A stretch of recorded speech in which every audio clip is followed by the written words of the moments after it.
Honorable Speaker, SRC must therefore be cognizant that they are working to balance both public interest, but also not to demonize people in other institutions, Honorable Speaker. I know the judiciary, members of the judiciary, because I've had occasion to engage with members of the judiciary, have suffered the same fate as members of parliament, Honorable Speaker.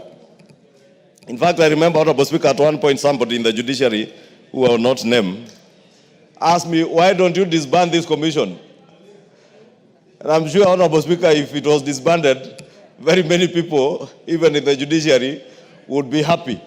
But, Honorable Speaker, we want the commission to stay because we want a balance, especially in matters to do with personnel management, remuneration of public officers, but it must be done in a measured way, in a balanced way, balancing the resources we have, but also the needs of the public service officers who are serving the people of Kenya, Honorable Speaker. Honorable Speaker, if we do not balance the needs of public servants, Honorable Speaker, then we kill not just the aspirations of young people who are joining the public service, but we also make it impossible, Honorable Speaker, for those who are already in the public service to grow as persons. And therefore, Honorable Speaker, I want to ask this commission, this new commission as they come into office, to engage other stakeholders. And I'm told by the chair of the committee, when they engage with all these individual commissioners as we are vetting them, they did commit that they will work in a consultative manner, they will engage stakeholders, and by the time they make decisions, they will make decisions that are out of a consultative process. And I want to congratulate them and support their approval, Honorable Speaker, and therefore beg to support this motion. Thank you. Thank you, Junet. Thank you, Mr. Speaker. Mr. Speaker, I stand to support this motion for the approval of the commissioners of the Salary and Remuneration Commission. Mr. Speaker, these are the new commissions that came through the new constitution. And Mr. Speaker, I can see the proposal that has been brought to the House is the commission consists of members of high integrity, people whom I believe can do this work, Kenyans who are qualified, people who have worked in other sectors in the country, Mr. Speaker, who have been put together so that they can help this country deal with the issue of wage bill, Mr. Speaker. But Mr. Speaker, the funny thing about this commission, and I've been here since the inception when this commission came into place, Mr. Speaker, there's a misconception that they think this commission was created purposely to fight politicians, Mr. Speaker. Somebody has misadvised them. Somebody has misguided them, Mr. Speaker. You will see, once they are approved by this House, Mr. Speaker, the first war they will start with is Parliament, Mr. Speaker. I don't know who has misadvised them. They are supposed to look at the remuneration and the earnings of all sectors in the public service and in all state officers, Mr. Speaker. Mr. Speaker, I think it is juicy, it's into the public when you deal with politicians. You know, you demonize them, you tell them they want to earn more than what they deserve, I don't know what. Mr. Speaker, this commission should start on a new slate, Mr. Speaker, and look at the issue of wage bill and remuneration of public service holistically, Mr. Speaker. One of, Mr. Speaker, the issues that they're supposed to do is to harmonize the public service wage bill, Mr. Speaker. But, Mr. Speaker, you will see, you know, at the end, when Parliament is closed in August 2027, when people are going to the election, that's when you see the Commission publishing a Gazette notice saying that the salary of a member of Parliament has been reduced to 50,000. If they want to do that, let them do it now, so that the people who want to apply for the jobs of being a member of Parliament can decide in August 2027 whether they want to go for that job or they don't want to go for that job. Don't wait until Parliament is closed. Why should you do that mischievously? Just advertise now that this is the salary that is commensurate with a member of Parliament. Then the people who intend to contest for these positions in 2027 can make up their mind early enough. Because there are people who are leaders in the corporate sector, who are earning way above members of Parliament, who will want to come to this House. But when you issue a notice, of a Gazette notice, when Parliament is closed in August 2027, and they will have resigned in February 2027, then you'll be doing injustice to them, because they will have decided, do I stay as the managing director of a bank, earning this much. I know a member from Meru here who was doing very well before he came here, Mr. Speaker. He confided in me. He told me I was earning I never thought this is the kind of job I was getting into, Mr. Speaker. We were in Mombasa with him for a trip. I told him, my brother, this is a call. This is a service to the public. You might not earn anything. And whatever you earn here, it belongs to the public. Whatever you earn in this house belongs to the public. You have to return it back in form of health care, in form of education, in form of bursary, in form of transport, in form of wedding expenses, in form of burial expenses. Mr. Speaker, nobody spends any money he earns in Parliament on his own family or on his own personal use, Mr. Speaker. Mr. Speaker, members of Parliament, the number of burials they contribute to, the number of people they bury, the number of people they pay for their health services, their health care, Mr. Speaker, school fees, Mr. Speaker, weddings, people want to buy. Me, I've seen, Mr. Speaker, cases where somebody wants to marry, he comes to the member of Parliament. Maternity, somebody tells you, my wife has given birth, she's in the ward, I don't have money to pay for the. You have to pay, Mr. Speaker, you have no choice. You know, sometimes even traveling, he tells you, I want to go and visit my in-laws from this in Makueni County. You have to pay, Mr. Speaker. No, especially they come from that side where Honorable Mbui is in my place. So he tells you, I want to go all the way to Kitui. Can you pay something? Now you have to give him money so that he can greet them. So, Mr. Speaker, public service is a calling. Being a politician is not a mean job, Mr. Speaker. It's a very difficult job. But anybody who's outside it thinks it's a walk in the park. He thinks, you know, when they see you, the most prestigious thing you see with a member of Parliament is when his escort opens for him the door. People think that is the most important thing in the most of Parliament. That's what they see. Mr. Speaker, it's a very, very daunting task. It's a job that is not a joke, Mr. Speaker. You have to think of your constituents. You have to think of Kenyans. You have to make sure you pass the right laws here. You have to be present when those laws are being passed. You have to make sure that services are provided to your constituents, Mr. Speaker. And then now the Salary and Remuneration Commission thinks that, oh, these are just jokers, a bunch of jokers who have just sat somewhere in an afternoon in a air conditioned hall where they just talk and say anything they want. No, Mr. Speaker. You wait until the next election arrives. You will see every constituency will have over 20 aspirants. If the job is that useless, why are people going for? Why can't you leave the one who's there just to continue? It shows you how important this work is. So I want to urge the Salary and Remuneration Commissioners, if they are approved by this House, to look at things holistically. Let them not be duped that if you deal with politicians, is when Kenyans take you serious. You are mistaken, my brothers and sisters. You are mistaken. So, but in spite of all that, I want to ask the House that we also need SRC Commission as a commission, because they are doing a very important constitutional duty, Mr. Speaker. Because, you know, the disparities in the wage bill, the disparities in the remuneration in this country, Mr. Speaker, must be harmonized. The low-cadre person must feel that he's doing a good service and is being given a good remuneration as the highest person paid, Mr. Speaker. That is their work, and that's why we need them, and that's why I urge this House that we pass the SRC Commission so that Kenyans can also enjoy the fruits of their new constitution, Mr. Speaker, by giving them these commissions that are supposed to deal with those aspects in the running of the country, Mr. Speaker. With those few remarks, Mr. Speaker, I urge the House to pass this commission so that we have a commission in place that can deal with those issues so that they can help also the executive manage the wage bill, Mr. Speaker. With those few remarks, Mr. Speaker, I support. Murugara. Thank you. Thank you very much, Mr. Speaker. The Speaker also rise to support the special motion that this House approves the appointment of the commissioners to the Salaries and Remuneration Commission. It's a very important constitutional commission which cuts across the three arms of government in that it has to work closely with the Parliamentary Service Commission, the Public Service Commission, and the Judicial Service Commission. There is a notion out there that these commissions actually set salaries for their members or for their employees, which is not the case.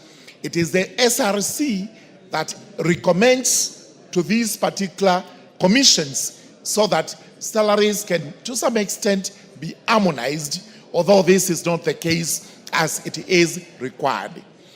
We have had issues with the last salaries commission, remuneration commission that is actually outgoing. There are complaints that it was not able to harmonize salaries even within individual arms of government, to the detriment of the workers, such that when you compare what the security forces earn, there are disparities that cannot be explained. We therefore call upon this particular new commission coming in to work on harmonizing salaries so that we are able to have servants of the public earning almost what can be comparable. But allow me, Mr. Speaker, to pick out one important topic, the bottom-up agenda, where we have the junior-most workers for the government known as area managers in the villages who are not remunerated. We have passed numerous motions here. We have even passed laws which are supposed to determine how these persons are to be remunerated. However, when this was taken to the Salaries and Remuneration Commission, it was actually withheld on the basis that these people do not have a formal education. I do not know where education is supposed to be the determinant. It is supposed to be a consideration by the commission whether there is an education or no education. We all know that the basic arm of the administrative government of this country are these people known as area managers. These are people who do everything in the grassroots, including they are the police officers, they are the judges, they are the executioners, they are everything. I therefore call upon the new commission coming in to sit down without reservation, look into what should actually be paid to area managers in this country, because they are out there doing an executive and excellent job for which they are not recognized, for which they are not remunerated by anyone, purely because the Salaries and Remuneration Commission has refused, has declined, has actually failed to set up guidelines which will determine how much these people should be remunerated. I speak for area managers. Thank you very much, Mr. Speaker. I support. Oundo. Thank you, Honorable Speaker. I stand to support the special motion for consideration of nominees for appointment of the Salaries and Remuneration Commission.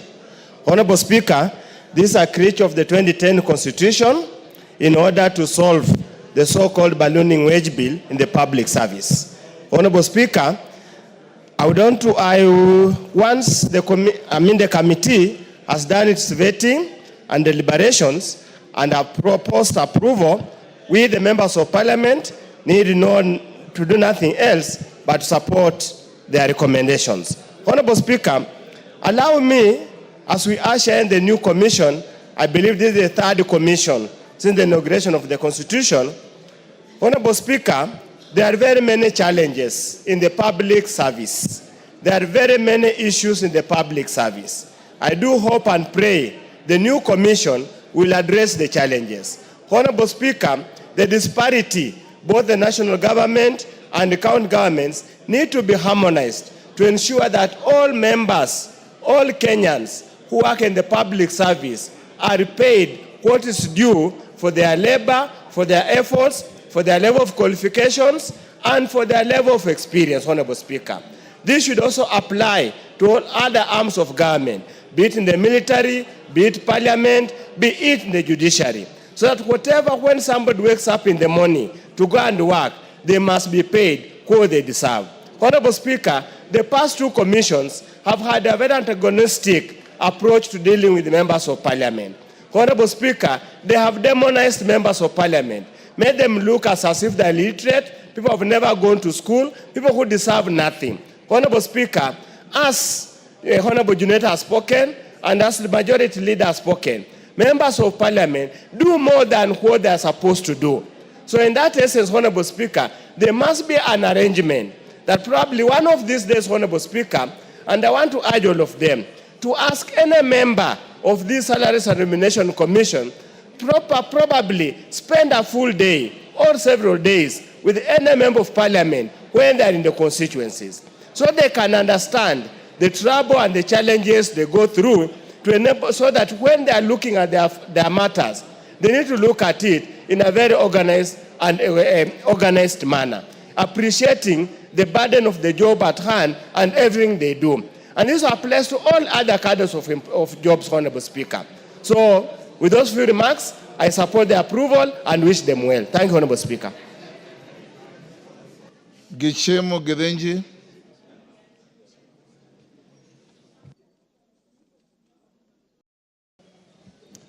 Thank you, Honorable Speaker, for the opportunity also to contribute to this special motion for approval of the nominees of the commissioners to the Salaries and Remuneration Commission.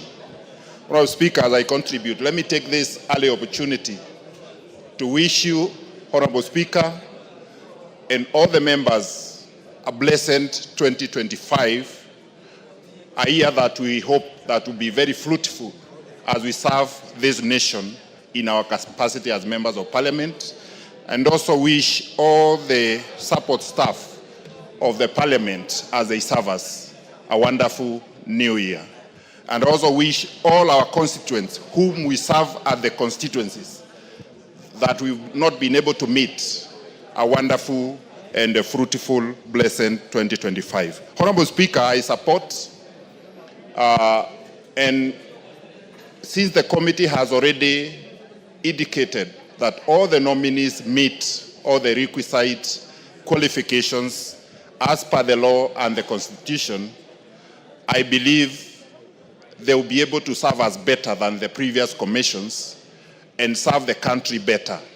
And Honorable Speaker, one of the areas that I would like the new commission to put emphasis on is on the stipends that are usually paid to the interns. This is an area that the interns have been feeling there is a gap. They've not been properly considered when they are remunerated for their stipends, when they are doing their internship.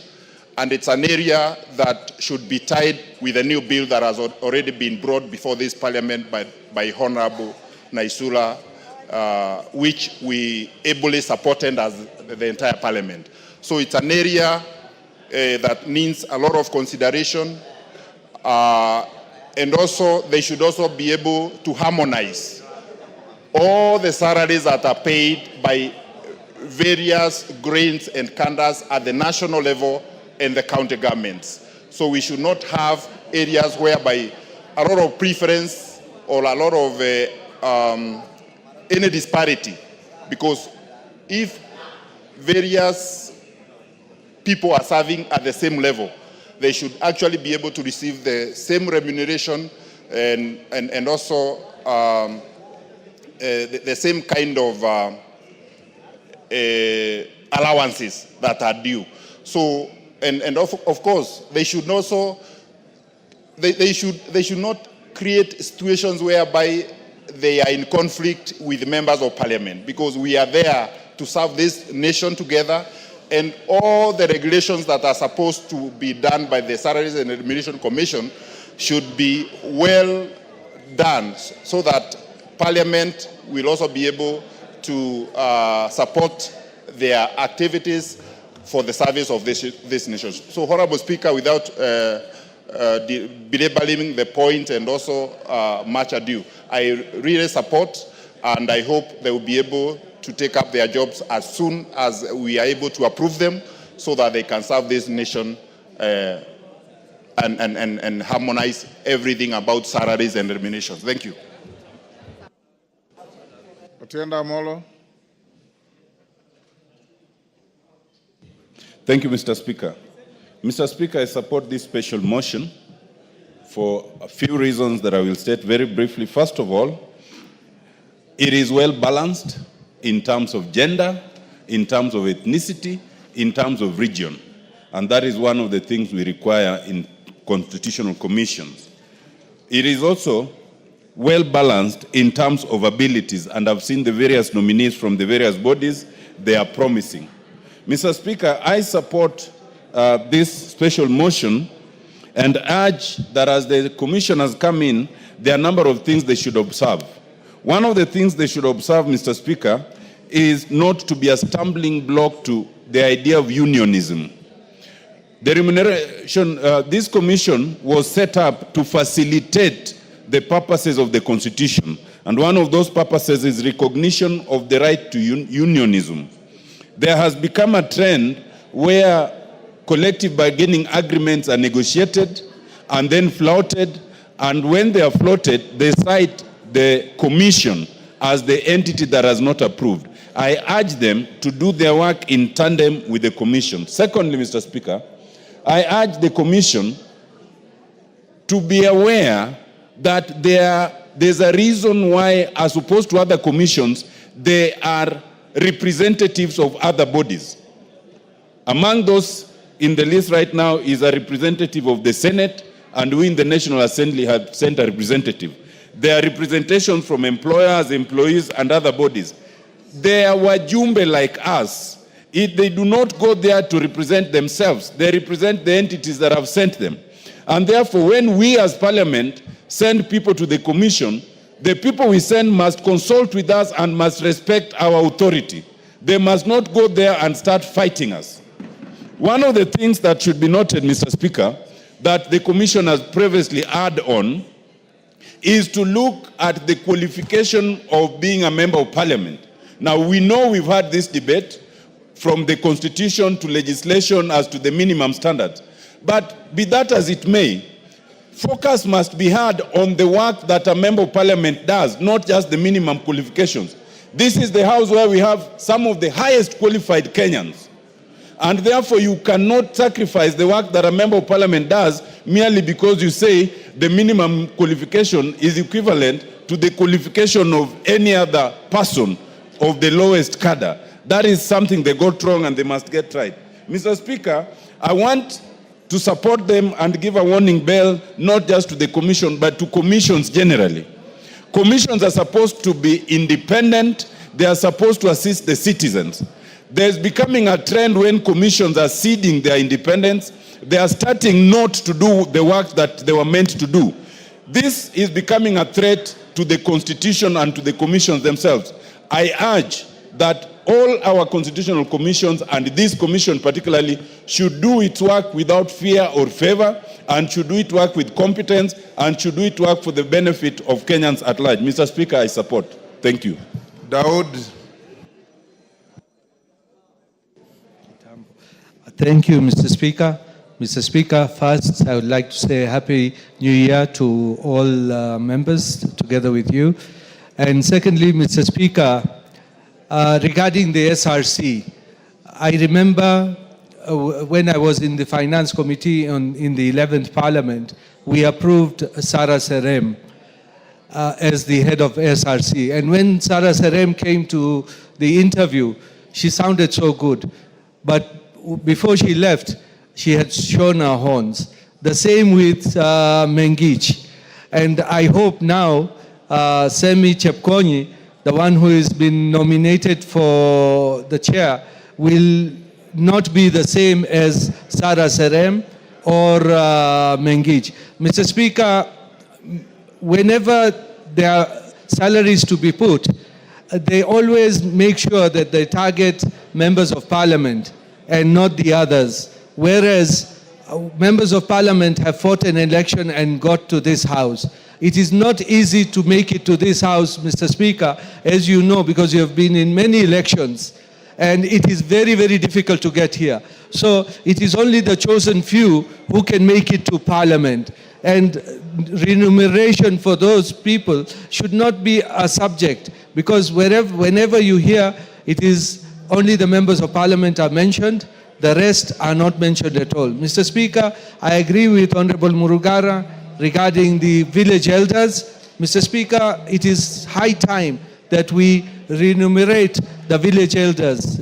We have to look for money from anywhere so that they can be, they do the work, they help the national administration, GAO, so that we can go forward in this, in the country. So, Mr. Speaker, with those few remarks, I want to support the new team, but I want the new team as well to be supportive of the Kenyan workers, and the parliamentarians are Kenyan workers as well. Thank you, Mr. Speaker. Thank you, Mama Zamzam. Asante sana Mheshimiwa Spika. Kwanza nichukue fursa hii kuambia wabunge wote Happy New Year. La pili, Mheshimiwa Spika, niweze kutoa rasmi rambirambi zangu kwa familia yako Mheshimiwa Spika na ndugu yetu Mheshimiwa Timothy kwa kumpoteza mama. Mwenyezi Mungu amhifadhi na wema.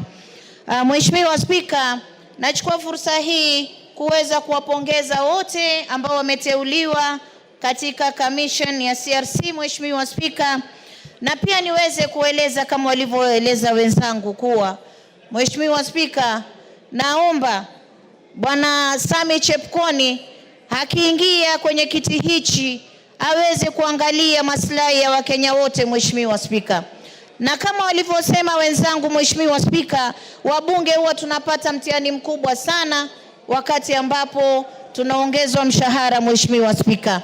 Ifahamike kuwa mbunge ana kazi kubwa sana, na mimi Mheshimiwa Spika niseme katika wabunge sijui mimi ndio maskini, manake hutoa zote paka nikabaki sina hata sumni.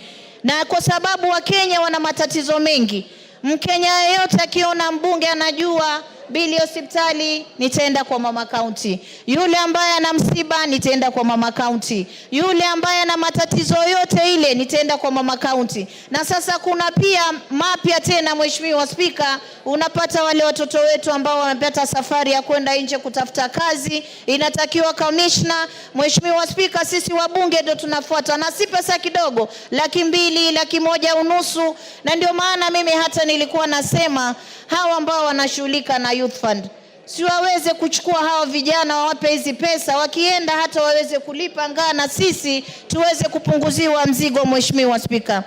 Mheshimiwa Spika, mimi ningependa kuambia hawa makamishna, Wakenya wamehangaika sana wakati wa kupata mishahara yao, waweze kuangalia, manake ndio imeleta sintofahamu.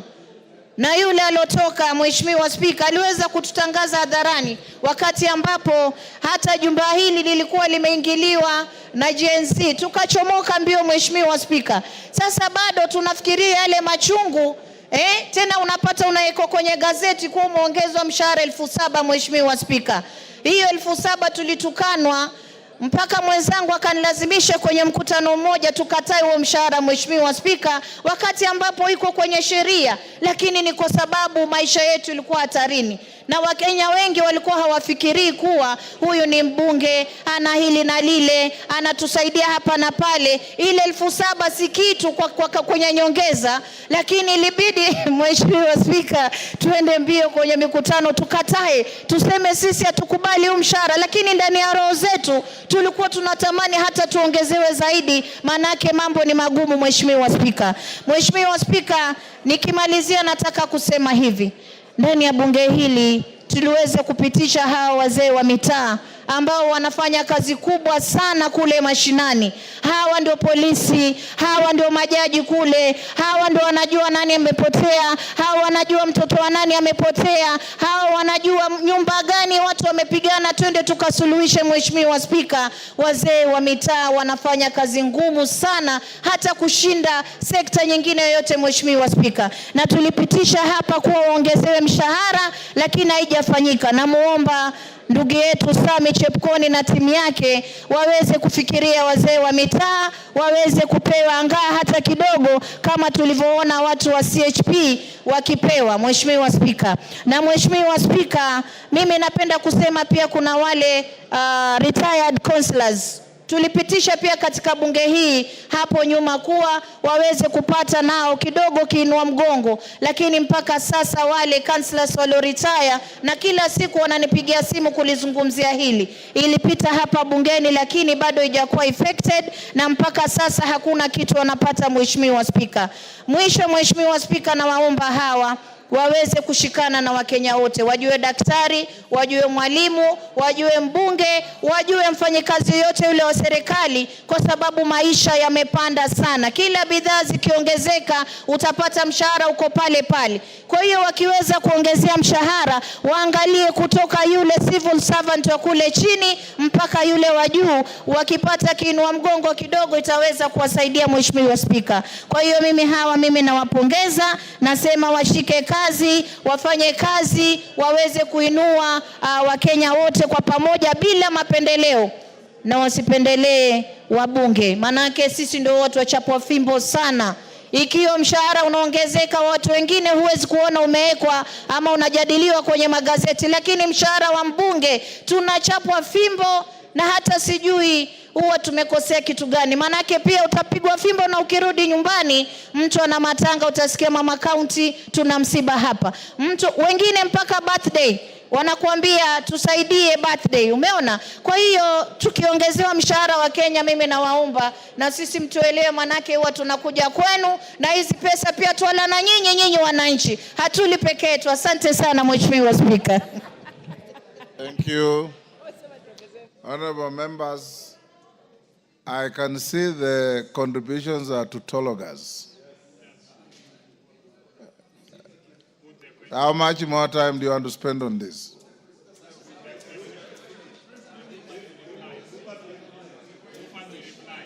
Okay, let me give one, then we get the mover to reply.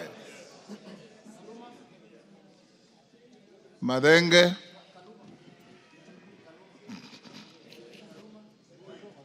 Okay, Madenge, and in quick succession, Kaluma, then Karemba, be ready to reply. Thank you, Mr. Speaker. Mr. Speaker, I want to join the rest of my colleagues in supporting this motion. However, Mr. Speaker, as we pass both the commissioners of the SRC and the Public Service Commission, their work is cut out. Mr. Speaker, over the last 2 years, the salaried employees in this country, those with a form of payslip, have borne the larger burden of financing our country.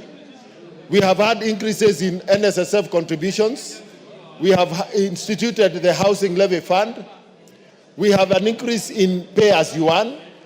We have the increase in the percentage paid through the Social Health Insurance Fund. And the net effect of these contributions by the salaried employees has been to erode the spending power of very many households.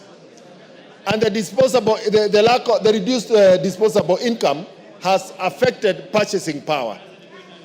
Even as these commissions keep an eye on the wage bill in this country, they must look at the ability of our people, especially the employed people, to afford a decent standard of living. Honorable Speaker, the other component, as a member of the National Cohesion and Equal Opportunities Committee, a lot of the government departments and parastatals have acute staff shortages, which is compromising service delivery. Honorable Speaker, including such crucial sectors as healthcare. It is therefore important that these two commissions look at the quiet freeze in employment, because even very many more young people have finished their studies and they are looking for opportunities for employment. Honorable Speaker, the last item are the retired public servants. We do not have a commission to take care of them. A lot of them are suffering because their pensions have remained unpaid, and it is important that both these commissions look at the component of the workers who have retired after serving this nation diligently. Honorable Speaker, I support. Thank you. I thank you, Honorable Speaker. Honorable Speaker, I join my colleagues, members of Parliament, in supporting the motion and therefore signifying my approval for the appointment upon Parliament deciding of these commissioners. But Honorable Speaker, I wanted to say that this commission, despite being a Chapter 15 commission like several others, I don't know what really happens in it. Honorable Speaker, I've been in this House since the 11th Parliament under the new Constitution. And we approved commissioners here, led by Madam Sarah Serem. When they sat, they took their business as the business of dealing with this Parliament. After that, Honorable Speaker, we again approved the second SRC commission under this Constitution. And Honorable Speaker, you remember the first commission had people like Olo Aringo, who started the Parliamentary Service Commission. Immediately went there, he forgot about the role of Parliamentary Service Commission and was leading SRC in encroaching into the mandate of the Parliamentary Service Commission. Honorable Speaker, the last commission, this one which is going out, which has just gone out, Adalmaso Tiena Nyango, and Honorable Mbui and others will confirm to you how eloquent Dalmas used to be seated from where my brother is seated there, about the place of Parliament, how remuneration should be organized. He immediately went into that commission, hitting back at Parliament became his business. I wanted to say, Honorable Speaker, that I don't know whether it is the Salaries and Remuneration Commission which is cast or the people we send there. I wanted to pray, Honorable Speaker, that now that we are sending a new team, may they be alive to the fact that as Parliament we've done everything to enable them discharge their mandate. Honorable Speaker, the Salaries and Remuneration Act is very detailed coming from this Parliament in terms of their mandates. How they need to do job evaluation, how they need to peg, salaries to the roles of the various bodies, how they need to harmonize salaries so that people performing same roles and functions earn equally. But Honorable Speaker, that has not been happening. Honorable Speaker, I wanted to request these commissioners, if ultimately approved, that they avoid the jinx of the past where the Salaries and Remuneration Commission has been encroaching into the mandate of the other commissions. Honorable Commission, for purposes of protecting Parliament, we have Parliamentary Service Commission. And the mandate of Parliamentary Service Commission to deal with matters, welfare and facilities for Parliament is constitutional. You still get the Salaries and Remuneration Commission issuing gazette notices prescribing, Honorable Speaker, even the amount of tea. If you remember the gazette notice for the 12th Parliament, even the number of cups of tea members of Parliament should be taking in a committee, not knowing some of us don't even take the number of cups of tea. Issues of per diem, issues of allowances. And so you have such issues going to court. And when they go to court, the monies we budget for operations and maintenance of the Salaries and Remuneration Commission is now being used in wars over remuneration between government agencies. I wanted to request the Commission that incident has also affected the judiciary. And I don't know why Salaries and Remuneration Commission would not respect the jurisdictional territory of equal coordinate commissions like JSC. JSC is also dealing with matters facility, matters welfare. But you get Salaries and Remuneration Commission telling judges who want to sit together and conference, most of those judges who sit in a bench, that this is the amount of money you are going to spend. You cannot have per diem if you go conferencing, and that is delaying bench determination. The determination of those cases in which more than one judge have to sit somewhere, together and deal with them. You need a judge. You have a judge from Malindi, a judge from Busia. They are convening in Nairobi. A judge cannot travel because Salaries and Remuneration Commission, not knowing how the judiciary operates, is encroaching the mandate of JSC.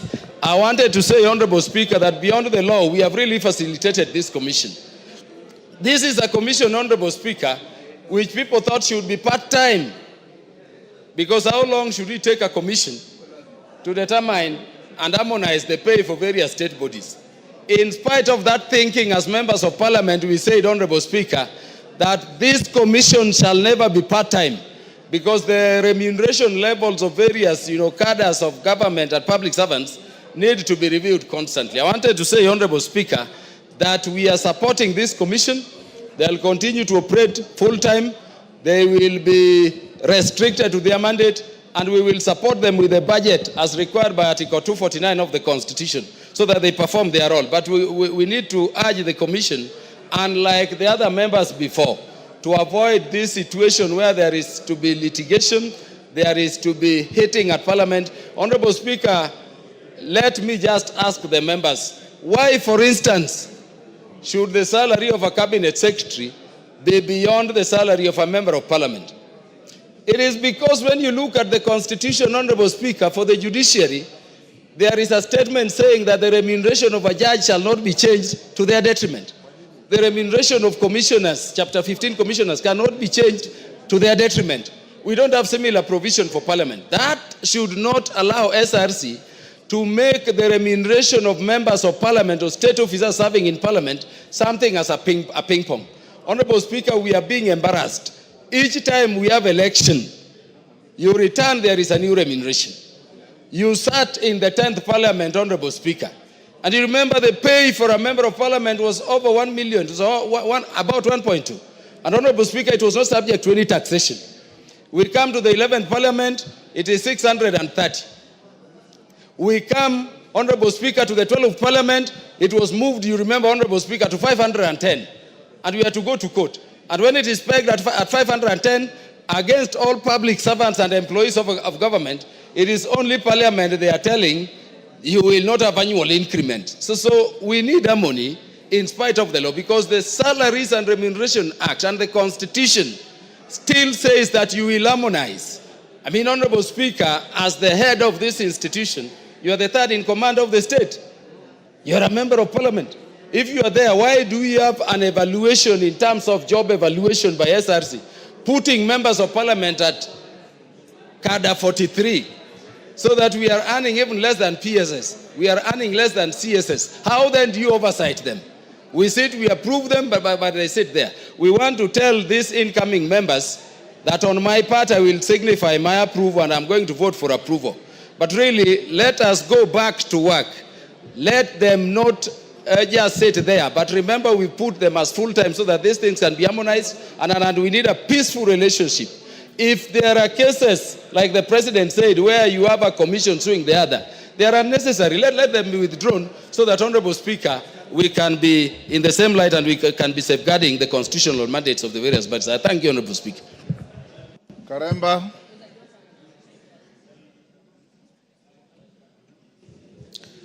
Thank you, Honorable Speaker. I wish to thank the honorable members who have contributed to this motion, and starting with the honorable members of the committee who sat through the entire vetting process and saw that indeed the nominees were fit for this exercise. But the message is very clear, Honorable Speaker, to the incoming commissioners, that their job is very clear. Their job is not to target politicians only. There is an enormous responsibility ahead of them, that of checking the wage bill and focusing on the productivity in the entire public service, so that also we can have a country where even those who do not earn as much feel that indeed they are considered. Honorable Speaker, while I agree with the honorable members who share or rather who express how sometimes it is challenging when their constituents have to ask for this and that, from burials to birthdays and to weddings, I wish to state that, Honorable Speaker, I do not think that it is sustainable. Maybe this is a culture that we need to change in this country, because how much money is enough to give out to our constituents? It can never be enough. So if there is something that we need to change, is the culture, so that also empower our people so that they can also get their income and be able to service themselves and even sort their own challenges, instead of thinking that perhaps it is us who have the responsibility of sorting out their problems. So going forward, maybe as leaders in this country, we need to invest more in growing our country, in growing our economy, so that our economy can serve all of us. So, Honorable Speaker, Having said all that, I beg to reply. Thank you, Honorable Speaker. You can stand there. Order, honorable members on their feet. Take your seats. Take your seats.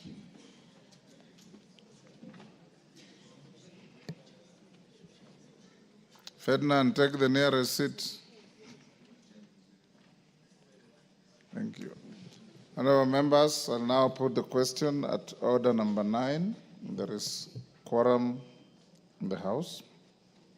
That taking into consideration the findings of the Departmental Committee on Labor in its report on the vetting of nominees for appointment as chairperson and as members of the Salaries and Remuneration Commission laid on the table of the House on Tuesday, 26 November 2024, and pursuant to the provisions of Article 230 of the Constitution, Section 711 of the Salaries and Remuneration Commission Act, Cap 412D, and Section 3 and 8 of the Public Appointments Parliamentary Approval Act, Cap 7F, this House approves the appointment of the following persons to the Salaries and Remuneration Commission.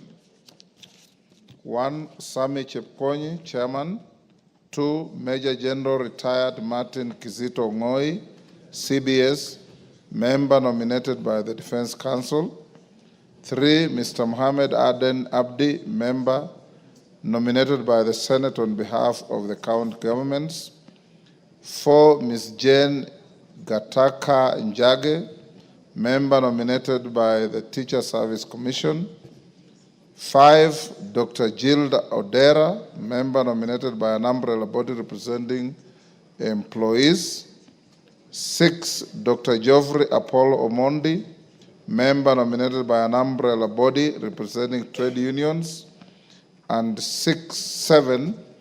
Mr. Leonid Ashindu, member nominated by a joint forum of professional bodies. As members of that opinion say aye.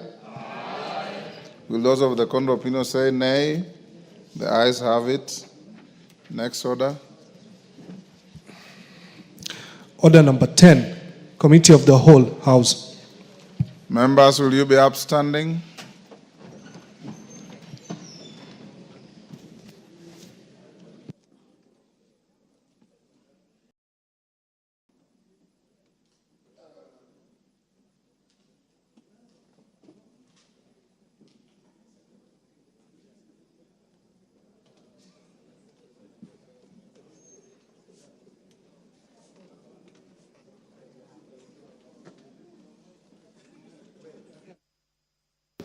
Niweke kadi ama niwache umefika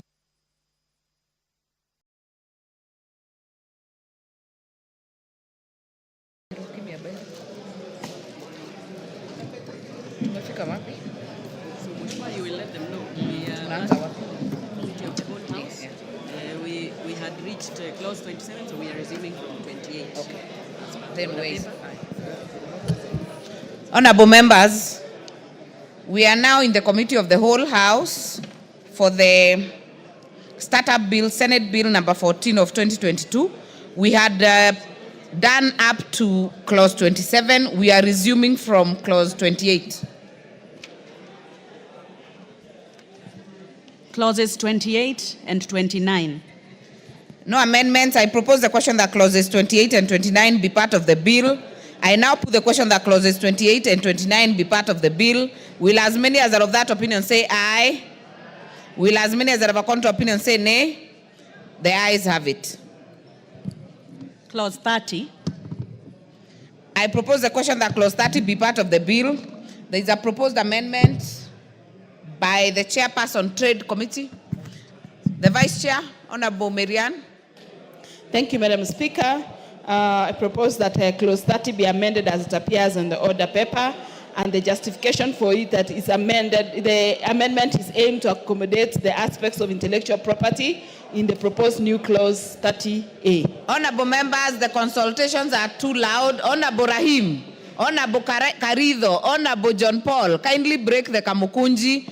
Those who are making their way out, kindly do so quietly. Honorable Kionjori, please break the Kamukonji. Let us hear each other. Thank you.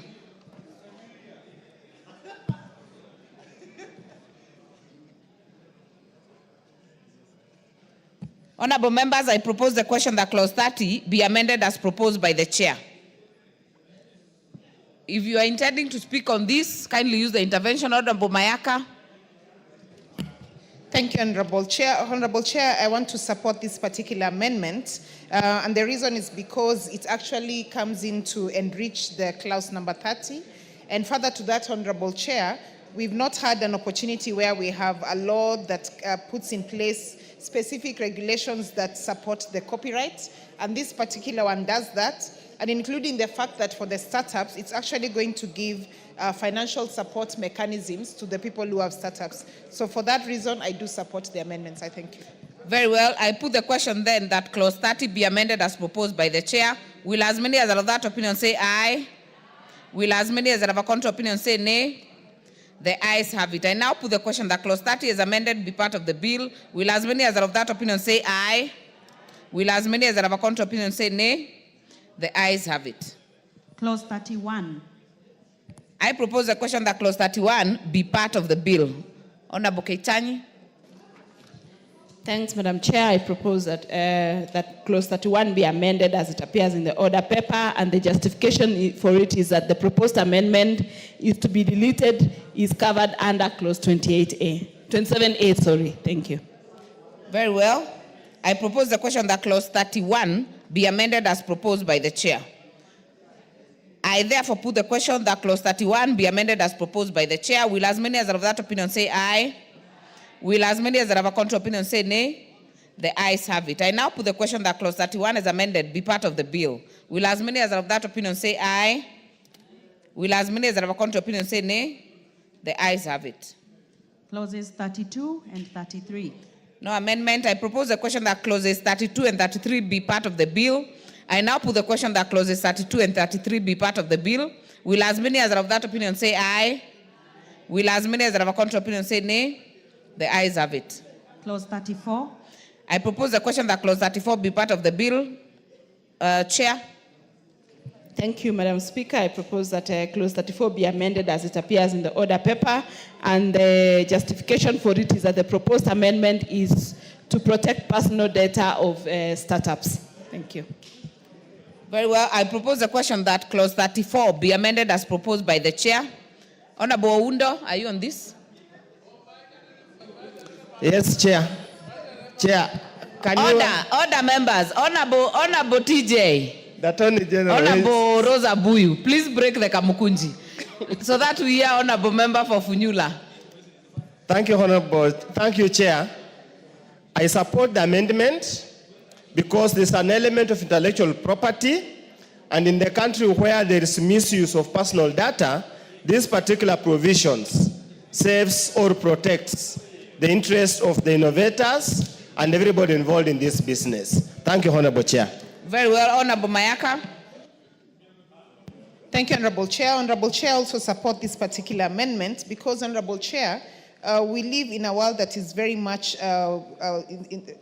intervened by the social media and the misuse of data that belongs to people. And therefore, this particular law is actually helping us to ensure that this is in line with the Data Protection Act, which is something that we should actually encourage as a House to have all laws that deal with people's data, that deal with intellectual property, that deal with innovations, that they're actually also in accordance to the provisions of the Data Protection Act. I therefore support. I thank you.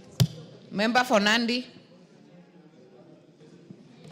Thank you, Honorable Speaker. I think my comments on this particular amendment have been captured by the Honorable members who have spoken before me. Honorable Speaker, this is a very important part that caught my attention because the issue of data protection is very important, especially for these intellectual property matters that we have been having cases severally. We've had a lot of content creators and all those kind of people having issues with their content being copyrighted, Honorable Speaker, and I think this is very progressive, and I support the amendment. Honorable Geshimo. Honorable Member for Thika, you are out of order. Do not obstruct the chair. Thank you, Chair. As I support this, I abide myself with the sentiments that have been... Order, members. Member for Thika Town, Honorable Alice, you should not stand between the speaker or the chair with the member speaking. Honorable Geshimo, continue. I support and say for what the members have said.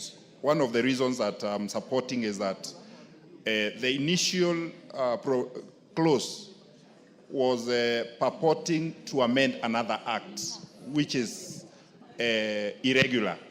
This provision just refers to the protection under the Data Protection Act, but you cannot seek in one act to amend another act. So that deletion was very important and to set the record straight and as per the law. Thank you.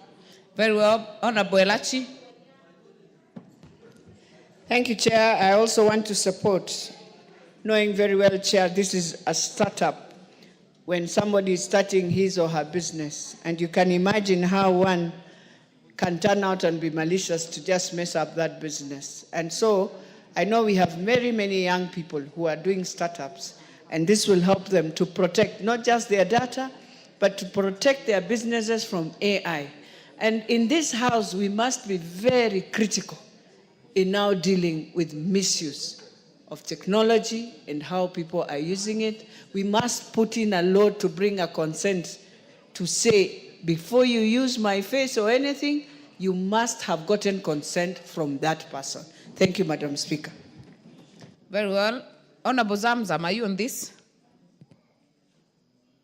Asante sana Mheshimiwa Chair. Na mimi niweze pia kukokoteza kuwa kuweza kuprotect data ya wale ambao wanafanya mambo kwenye mtandao. Mheshimiwa Speaker, lazima tuweze kupitisha sheria hii, tuikokoteze kabisa. Mheshimiwa Speaker, vijana wetu wanafanya mambo yao ya content creation, unapata umeibiwa, mwingine anachukua, kwa hivyo uhalisia wake unapotea. Mheshimiwa Speaker, kwa hiyo itakuwa pia rahisi kumjua nani mwanzilishi wa kitu fulani na inakuwa wepesi kumfikia. Mheshimiwa Speaker, wengine wameitumia vibaya, wametumia picha za watu vibaya, kwa hiyo mtu itakuwa anaweza kujulikana kuwa huyu ndo halisia lo anzisha hichi kitu, ama huyu ndo ambaye anaweza kubenefit na kitu chake ambacho ameanzisha mwenyewe. Asante sana Mheshimiwa Chair. Thank you very much. Then we'll put the question. I'll put the question that clause 34 be amended as proposed by the chairperson.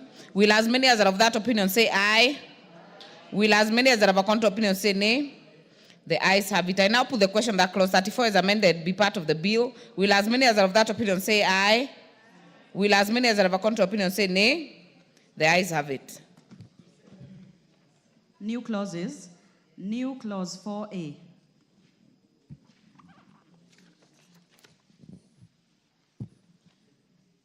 I propose the question that new clause 4A. Okay, before I go there, we will call the mover to move the second reading of the new clause. Honorable Keitany. Madam Speaker, propose that the new clause 4A be read a second time. I propose the question that new clause 4A be now read a second time. I therefore put the question that new clause 4A be now read a second time. Will as many as have that opinion say aye? Aye. Will as many as have a counter opinion say nay? The ayes have it. I propose the question that the new clause 4A be part of the bill. I now put the question that new clause 4A be part of the bill. Will as many as are of that opinion say aye? Will as many as are of a counter opinion say nay? The ayes have it. New clause 27A. Mover to move second reading. Thank you, Madam Speaker. I propose that new clause 27A be read a second time. Honorable Miriam, it's also good to explain what it is about. Take the moment to explain to members what it is about. Thank you. And this new clause seeks to amend or to outline the benefits to be given to incubators and accelerators as they do their business. Thank you. Very well. I therefore propose the question that new clause 27A be now read a second time. Honorable Elachi. Chair, this is one clause we need to support because of our young people. And Chair, there's a program that is coming up very soon, Nyota, for young people. And this is a program that supports incentives. And I want to tell young people, when this program comes, please apply. It will be online applied so that you get directly, without going through a group or anything, you get directly support, and it's a World Bank program. Please monitor it and make sure. So this is one thing that is very, very fantastic in this bill for our young people to start doing something. Thank you, Chair. Thank you, Honorable Mayaka. Thank you, Chair. Chair, I also want to support this particular amendment. And Chair, for example, Part A of that amendment, where it talks about negotiations for tax concessions. Chair, let me give the House an example. If you speak to some of the young people who do photography, the amount of money that they spend on buying that particular equipment is equivalent to buying like a vehicle like a Vitz. So therefore, when they get tax concessions for this, it actually does give them a boost. And for us as a House, we really need to support this, because as a country, the majority of people that we have in this country are young people, and we need to encourage them to have their own startups instead of waiting to be employed. So, Honorable Chair, I do support these particular two amendments because they're really going to boost the startups. Thank you. Zamzam. Mheshimiwa Chair, na mimi niweze kuunga mkono. Vijana hawana ajira na wakati mwingi wanajitafutia ajira zao wenyewe, Mheshimiwa Spika, lakini unapata yale mambo ya ushuru yanaweza kuwaathiri sana, kwa sababu yale maekezo ameweka pale yanapata ushuru kwa mwingi sana, Mheshimiwa Spika. Kwa hiyo tukiweza kurekebisha hii, inaweza kuwa wakipewa ushuru inaanza katika, yani kama amepata profit ama amepata ile profit katika kiwango fulani aweza kutoa ushuru, lakini kwa wengine ambao bado yuko chini wanaweza kuwa exempted, Mheshimiwa Chair, na wakaweza kufanya biashara yao bila bugdha, Mheshimiwa Chair, ili waweze kuinua uchumi wa taifa. Asante sana. Nyikao. Thank you. I rise to support this amendment. Chair, this probably may be the most important amendment in the whole of this. When you are having startups, and it means you are starting something new. And if you look at A, you may be using unique machinery that actually has not been in the tax schedule. So then you really need to negotiate that. And if you look at B, the whole idea of searching anything new is doing research. So it is that research grant, and this is a grant and not a loan. This is what will support. I support this amendment, Madam Speaker. I will therefore propose the question that new clause 27A be part of the bill. It is important before I put the question, no. I will put the question that new clause 27A be now read a second time. Will as many as are of that opinion say aye? Will as many as are of a contrary opinion say nay? The ayes have it. I therefore propose the question that new clause 27A be part of the bill. Before I put the global question, it's important to note that Honorable KJ had a proposed amendment, which has been dropped. He's not in the House. So I will put the global question that the new clause 27A be part of the bill. Will as many as are of that opinion say aye? Will as many as are of a contrary opinion say nay? The ayes have it. New clause 29A. Mover. This was proposed to be moved by Honorable KJ. It will also be dropped. New clause 30A. Mover, the chairperson. Thank you, Madam Chair.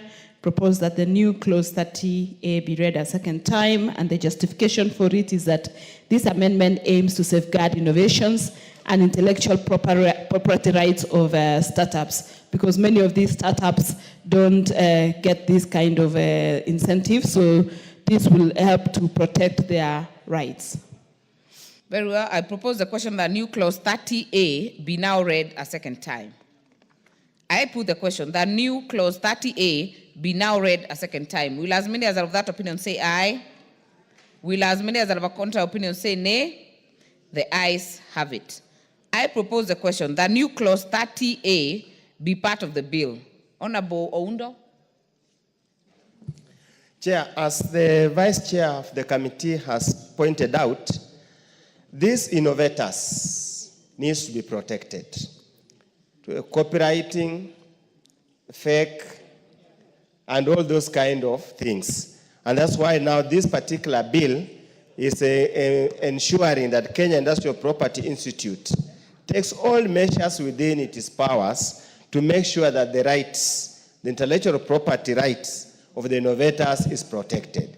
So this is now a challenge to the young people, even the old geezers like us who can innovate, that innovate as a startup and therefore you will get protected by law. Thank you, Honorable Chair. Honorable Mayaka.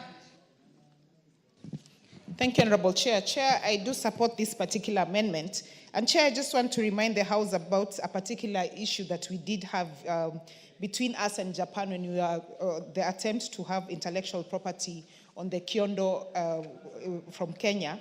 And I remember at that particular time, the issue that we had as a country, it was because they said of the novelty and us having being able to actually protect our intellectual property. And so, Honorable Chair, this is one of those things that is really going to help, especially people who come up with innovations, so that this is protected, and also including the intellectual property that is based on online. Honorable Speaker, another example I'll give is an example of like ChatGPT. You cannot, again, also as a person, even if you have the same intervention, be able to use the same name. And this is because the owners of that particular online platform were able to have intellectual property for this. So, Honorable Speaker, this is one particular clause that is very progressive and that is going to really be dynamic for the people who have startups and to be able to have intellectual property being given the necessary support as per clause 34A Part E, for them to be able to even register. Honorable Chair, also, one other very important aspect of this particular clause is that in Part B, it says that there's going to be training in intellectual property requirements. Because a lot of people have startups, they have this particular intellectual property, but they do not know the procedures and process of them being able to actually have legal setups for these particulars. So, Honorable Chair, yes, I do support this particular clause. I thank you. Honorable Cynthia Muge. Thank you, Honorable Chair. Looking at the proposed introduction, Honorable Speaker, I must say that in a world where we are now getting to know the meaning of intellectual property, and it is becoming of interest to many people, I am particularly happy with this amendment, Honorable Speaker, at Part D, which is speaking about how to expedite intellectual property registration procedures. Honorable Speaker, the people who are going to use this platform majorly are young people, and there are people who have demonstrated in the past that they are a little bit impatient. The provision in the law, Honorable Speaker, that we are speaking to the issue of expedition of the property registration is very progressive for me, and I hope that it is going to aid the issues of intellectual property and trademarks, Honorable Speaker, for the young people who are willing to invest in this particular sector. So I support it in totality, Honorable Speaker. Thank you, Honorable Elachi. Chair, this is one clause that is going to also help the young people. You imagine now, a man I respect so much, Elon Musk, coming in with what he's coming in. And you can imagine at that time how we will be off fiber, we will be off on the satellite. If you don't have such a clause to ensure that you protect the copyrights, the trade secrets, and many other things, valuable assets for young people, we will have a big challenge of plagiarism from each other. So this we support because of the young people, Madam Speaker. Thank you. Honorable Zamzam. Mheshimiwa Chair, na mimi niweze kuunga marekebisho haya, Mheshimiwa Chair, nikiweza kutia mfano kwa wale wa Masai ambao wamekuwa wakitengeza bidhaa zao halisia hapa Kenya, lakini unapata bidhaa zinanunuliwa na mataifa mengine, kisha wanakuja wanaweka ile label yao, wanaturegeshea hapa kwa bei ya juu sana, kama ambao hao ndo asilia waliotengeza, Mheshimiwa Chair. Kwa hiyo tukipitisha hii clause itakuwa imesaidia wengi ambao wana uhalisia kutengeza vitu vyao ili waweze kupata pesa zao kama vile inavyotakikana, Mheshimiwa Chair, na bila kuharibiwa. Yani wajua mtu anaanza na kuwa mbunifu ye mwenyewe, kisha yale ambayo ameyabuni mtu mwingine anakuja anayabeba kama yake, Mheshimiwa Chair. Inakuwa wale ambao wanabuni huku katika Kenya wanakuwa wanadhalilishwa sana. Utapata hata kuna yule ambaye anajaribu kutoa mziki Utapata miziki ya mataifa mengine yamekuwa yamewekwa yale mambo ya copyright, lakini huku kwetu mtu ametoa mziki mzuri lakini unachukuliwa na mtu mwingine kisha na umiliki kama ambao ni wake, wakati halisia aliotunga mwanzo alikuwa ni mwingine, Mheshimiwa Chair. Kwa hiyo mimi naunga mkono tuweze kuwa protect katika hii clause. Asante sana. Finally on this, Honorable Geshimo. Honorable Chair, I support this amendment. Actually, this obligates the Kenya National, the agency, to make sure that all the startups have been taken through training so that they can be able to register their intellectual property with KIPI. And this will prevent them being taken advantage by the bigwigs. We remember the issue of the M-Pesa, where young people are taken advantage of by the main player, Safaricom. We also remember there are some young people during COVID who are doing bends that are usually done by multinationals, and they were also being taken advantage of. So this amendment will actually sort out those issues that actually they will be able to obligate the agency to take them through training and also register them with KIPI for them to reap the intended benefits from their innovations. Thank you, Chair. Very well. Allow me to put the question that the new clause 30A be part of the bill. Will as many as are of that opinion say aye?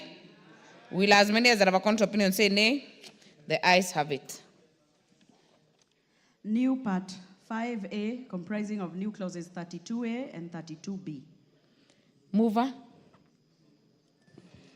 Madam Speaker, propose that new part 5A be read a second time with amendments on clause 32A, and the amendment is by deleting the words cooperative development appearing in the subclause 1 and substituting therefore the word startup. And the rationale is to make reference to the correct name of the fund being established, that is the startup fund. The rationale for this new clause is to provide funding for commercialization of startups. All right. I will propose the question that the new clause 5A be now read a second time. Member for Funyula. This is a progressive amendment, and I want to thank the Vice Chair for noticing the typo that talked about corporate development fund instead of startup fund.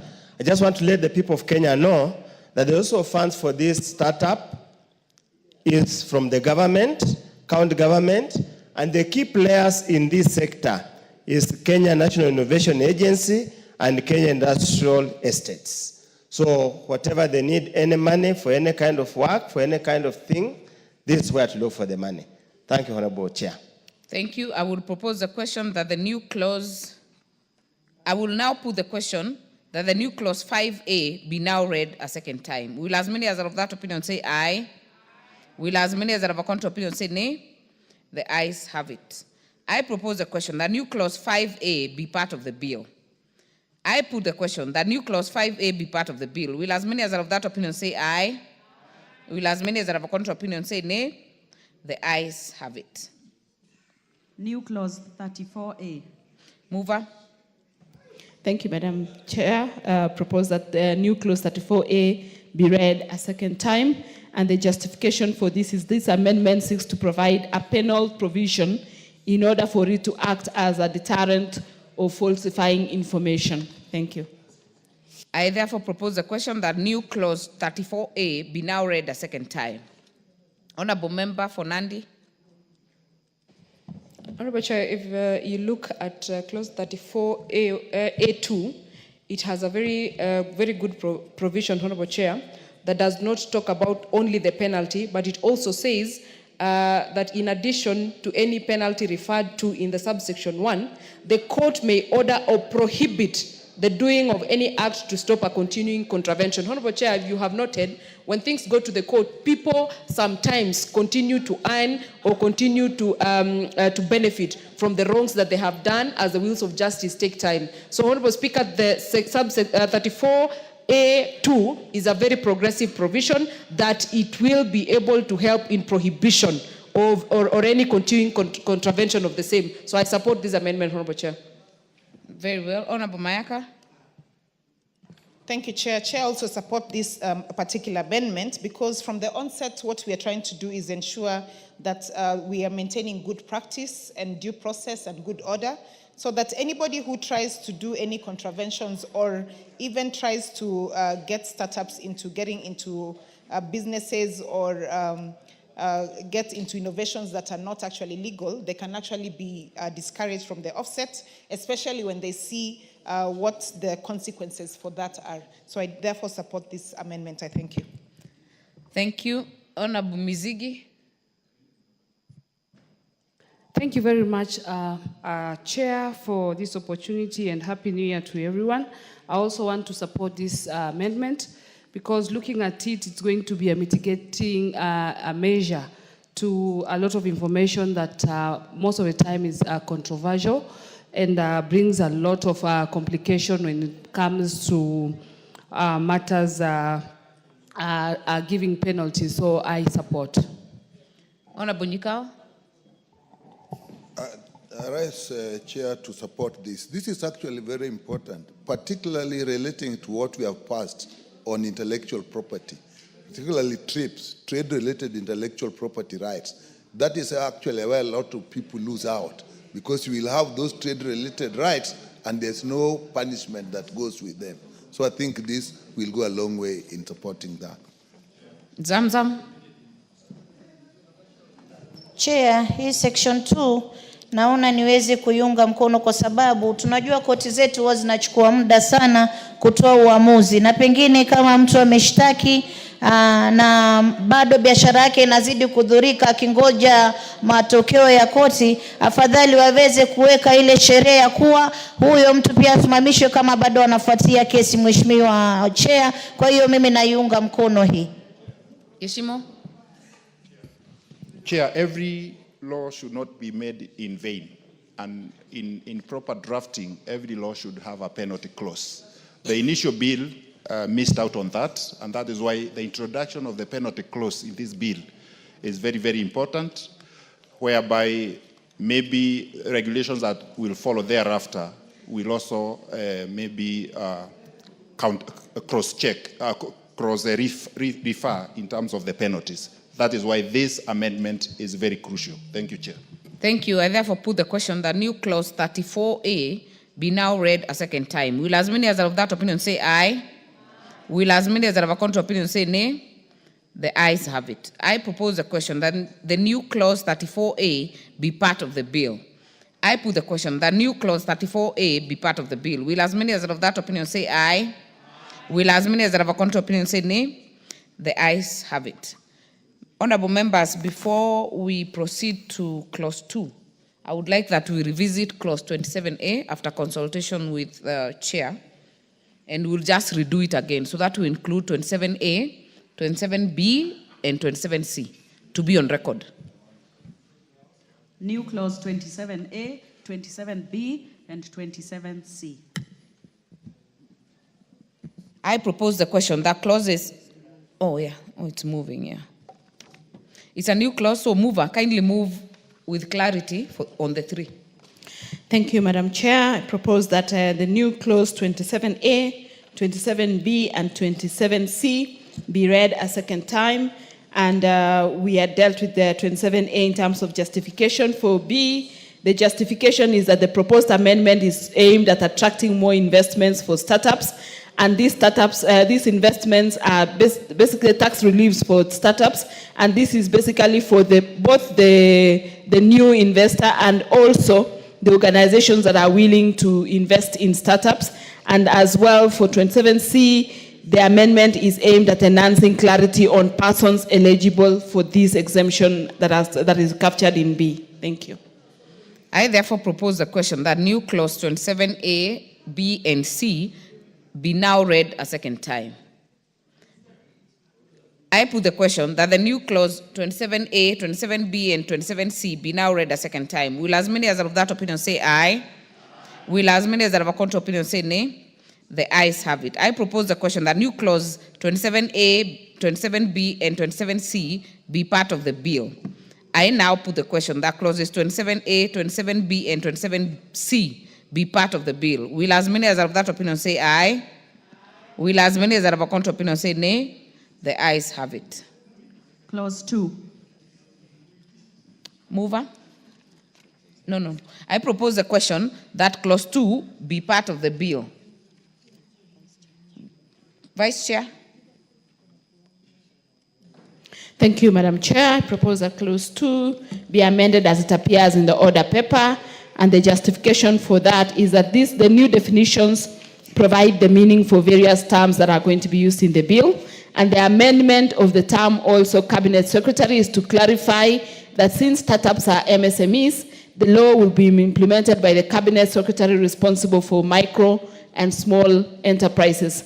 The deletion of the definition of County Executive Committee member is also to align with the proposed amendments in the bill, given that the law will be implemented by the national government in collaboration with other startup ecosystem players, including the county governments.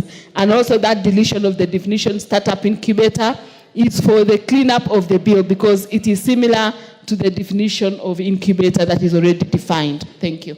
Well, I now propose the question that clause 2 be part of the bill.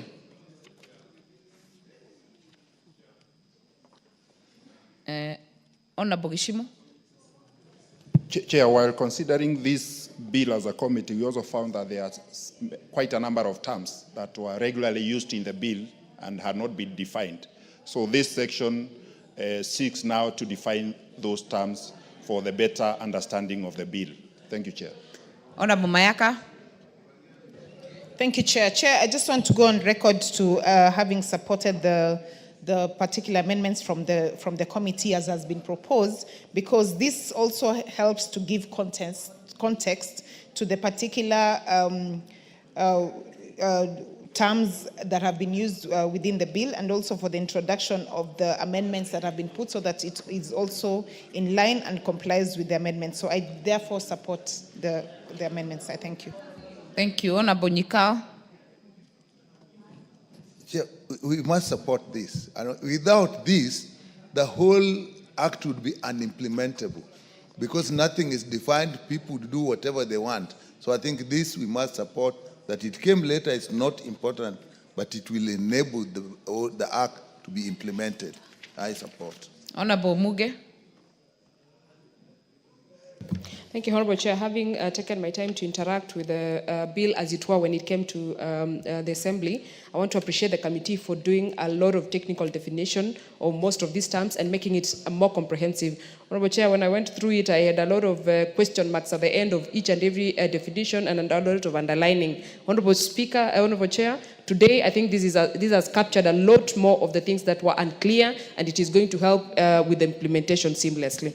I support. Honorable Mizigi? Thank you, Chair. I stand to support as well, because as I look at this amendment, Chair, it's going to bring a lot of clarity on many terms that initially could complicate matters. But this one I support and also congratulate the committee for a good work. Honorable Oundo? Thank you, Chair. I just want to bring to the attention of the country that you see probably there could be misconception on the understanding of the term startup. Under clause 2, it's clearly defined, and allow me, Chair, to read for those who are listening and who are watching all over the country. The startup means a registered enterprise, legally recognized under the laws of Kenya, which has been in existence for a period of not more than 10 years. Very clear, they must be very clear, with a strong growth potential, incremental innovation, or disruptive business model. All that we are saying will not be treating things normally. We'll treat them abnormally, and that's why we're talking about innovation and disruptive business model. Thank you, Chair. Very well. I therefore put the question that clause 2 be amended as proposed by the Chair. Will as many as of that opinion say aye? Will as many as of a contrary opinion say nay? The ayes have it.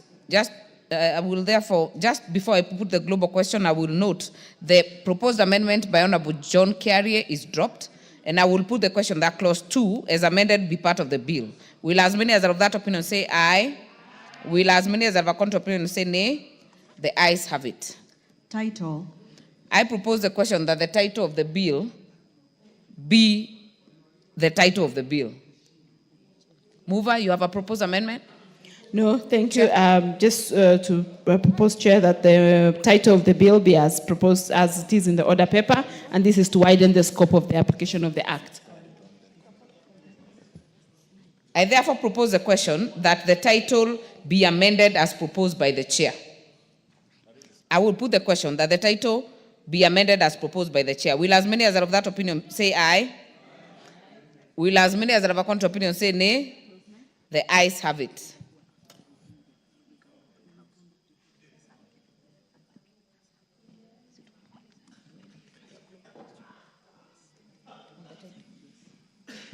I now put the question that the title as amended be the title of the bill. Will as many as are of that opinion say aye? Will as many as are of a contrary opinion say nay? The ayes have it. Clause 1. I propose the question that clause 1 be part of the bill. No amendment. I now put the question that clause 1 be part of the bill. Will as many as are of that opinion say aye? Will as many as are of a contrary opinion say nay? The ayes have it. Honorable members, I will call the mover then to move reporting. Thank you. Thank you, Honorable Chair. Honorable Chairperson, I beg to move that the committee do report to the House in consideration of the Startup Senate Bill number 14 of 2022 and its approval thereof with amendments. I thank you. Very well. I therefore put the question, which is that the committee do report to the House its consideration of the Startup Senate Bill number 14 of 2022 and its approval thereof with amendments. As many as are of that opinion say aye. As many as are of a contrary opinion say nay. The ayes have it. Honorable members, we shall proceed to the next bill. Still on Committee of the Whole, the Persons with Disabilities Bill, Senate Bill number 7 of 2023.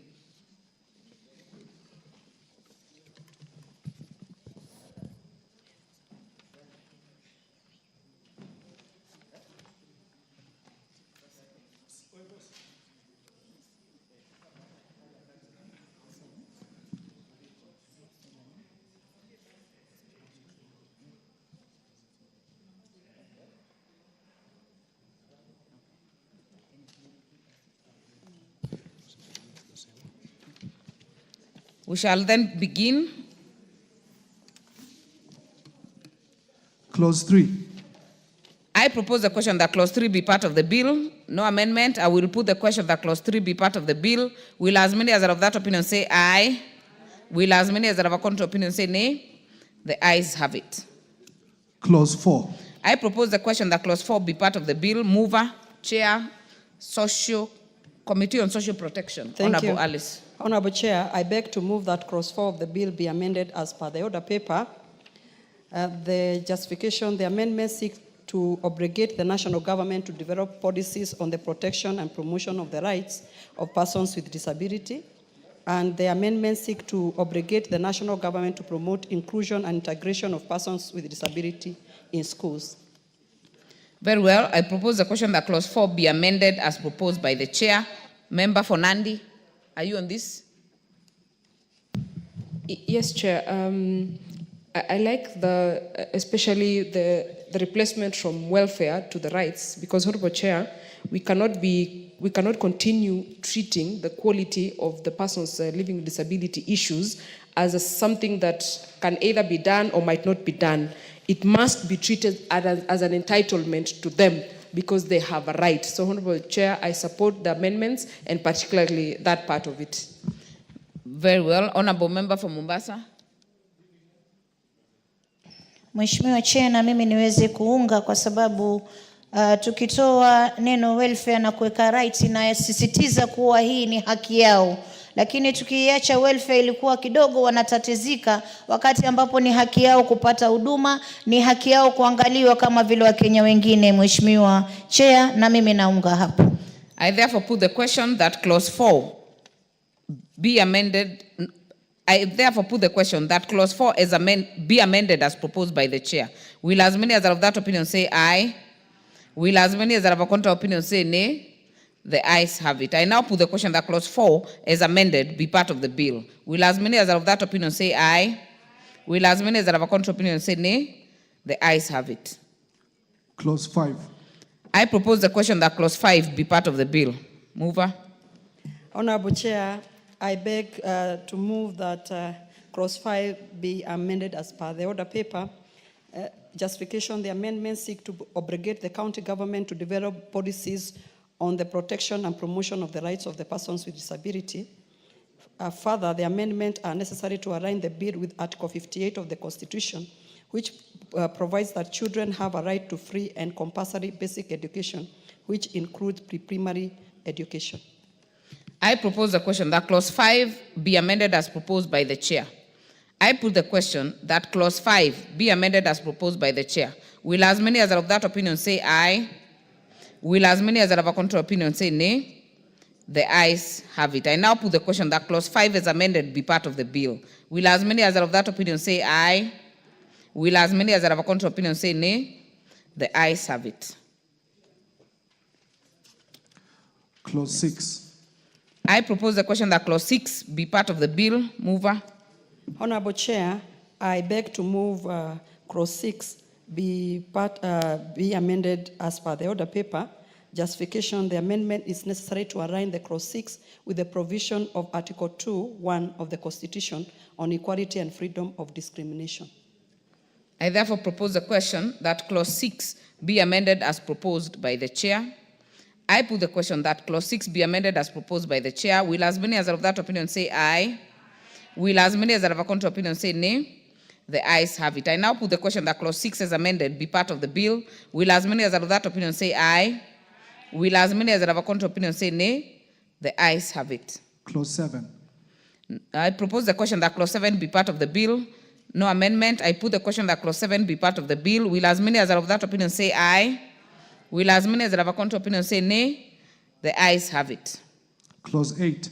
I propose the question that clause 8 be part of the bill. Mover. Honorable Chair, I beg to move that clause 8 of the bill be amended as per the order paper.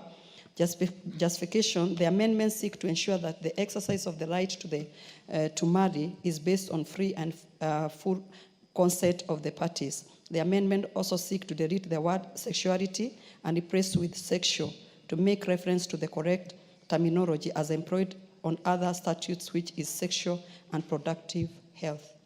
I therefore propose the question that clause 8 be amended as proposed by the chair. I put the question that clause 8 be amended as proposed by the chair. Will as many as are of that opinion say aye? Will as many as are of a contrary opinion say nay? The ayes have it. I now put the question that clause 8 as amended be part of the bill. Will as many as are of that opinion say aye? Will as many as are of a contrary opinion say nay? The ayes have it. Clauses 9 and 10. I propose the question that clauses 9 and 10 be part of the bill. No amendment. I put the question that clauses 9 and 10 be part of the bill. Will as many as are of that opinion say aye? Will as many as are of that contrary opinion say nay? The ayes have it. Clause 11. I propose the question that clause 11 be part of the bill. Mover. Honorable Chair, I beg to move that clause 11 be amended as the order paper.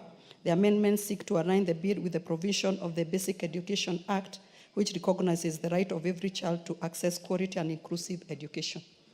I therefore propose the question that clause 11 be amended as proposed by the chair. I put the question that clause 11 is amended.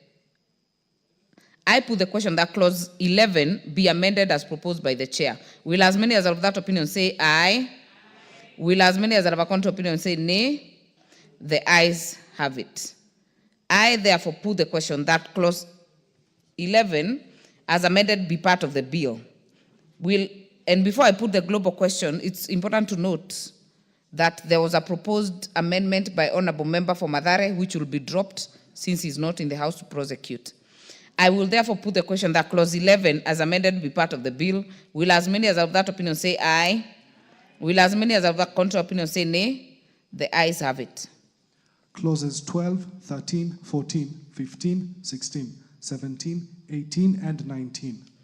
I propose the question that clauses 12, 13, 14, 15, 16, 17, 18, and 19 be part of the bill.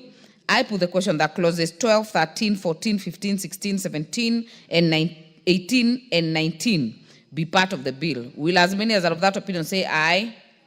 Will as many as are of a contrary opinion say nay? The ayes have it. Clause 20. There was a proposed amendment by member for Mathare. It is dropped. I propose a question that clause 20 be part of the bill. Chair. Honorable Chair, I beg to move that clause 20 of the bill be amended as per the order paper. The justification, the amendments seek to make reference to the correct terminology, which is adaptive technologies.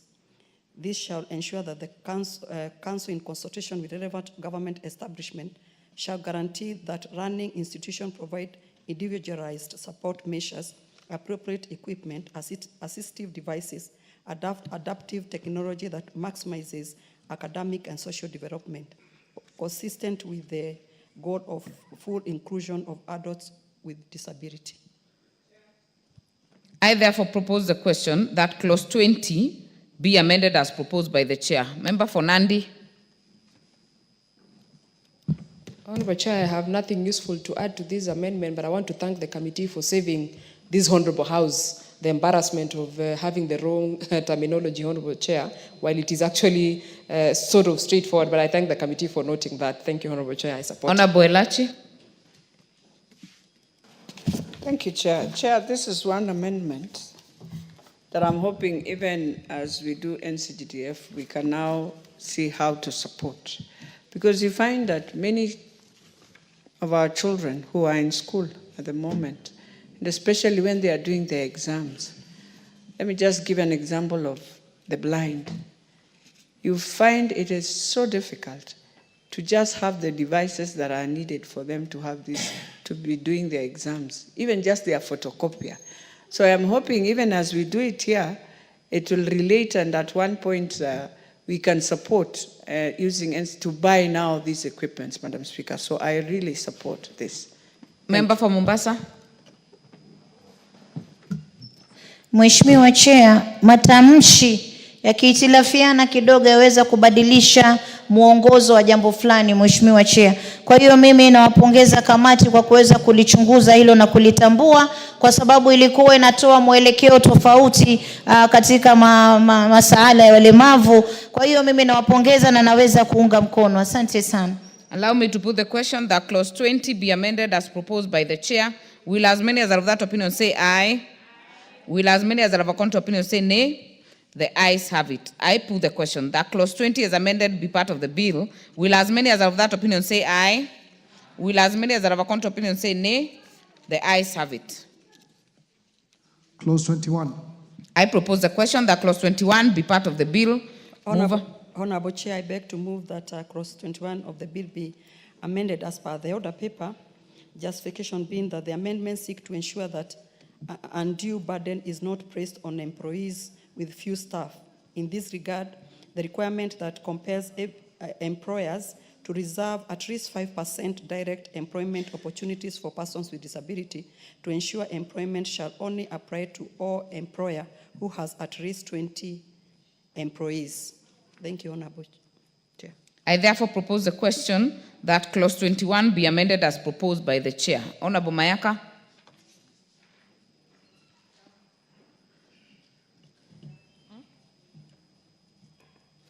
Thank you, Chair. Chair, I also want to support this particular amendment because, Chair, it does make mathematical sense that we start the 5% definition from a number of at least 20 employees. So this makes total sense that they have included it. Thank you.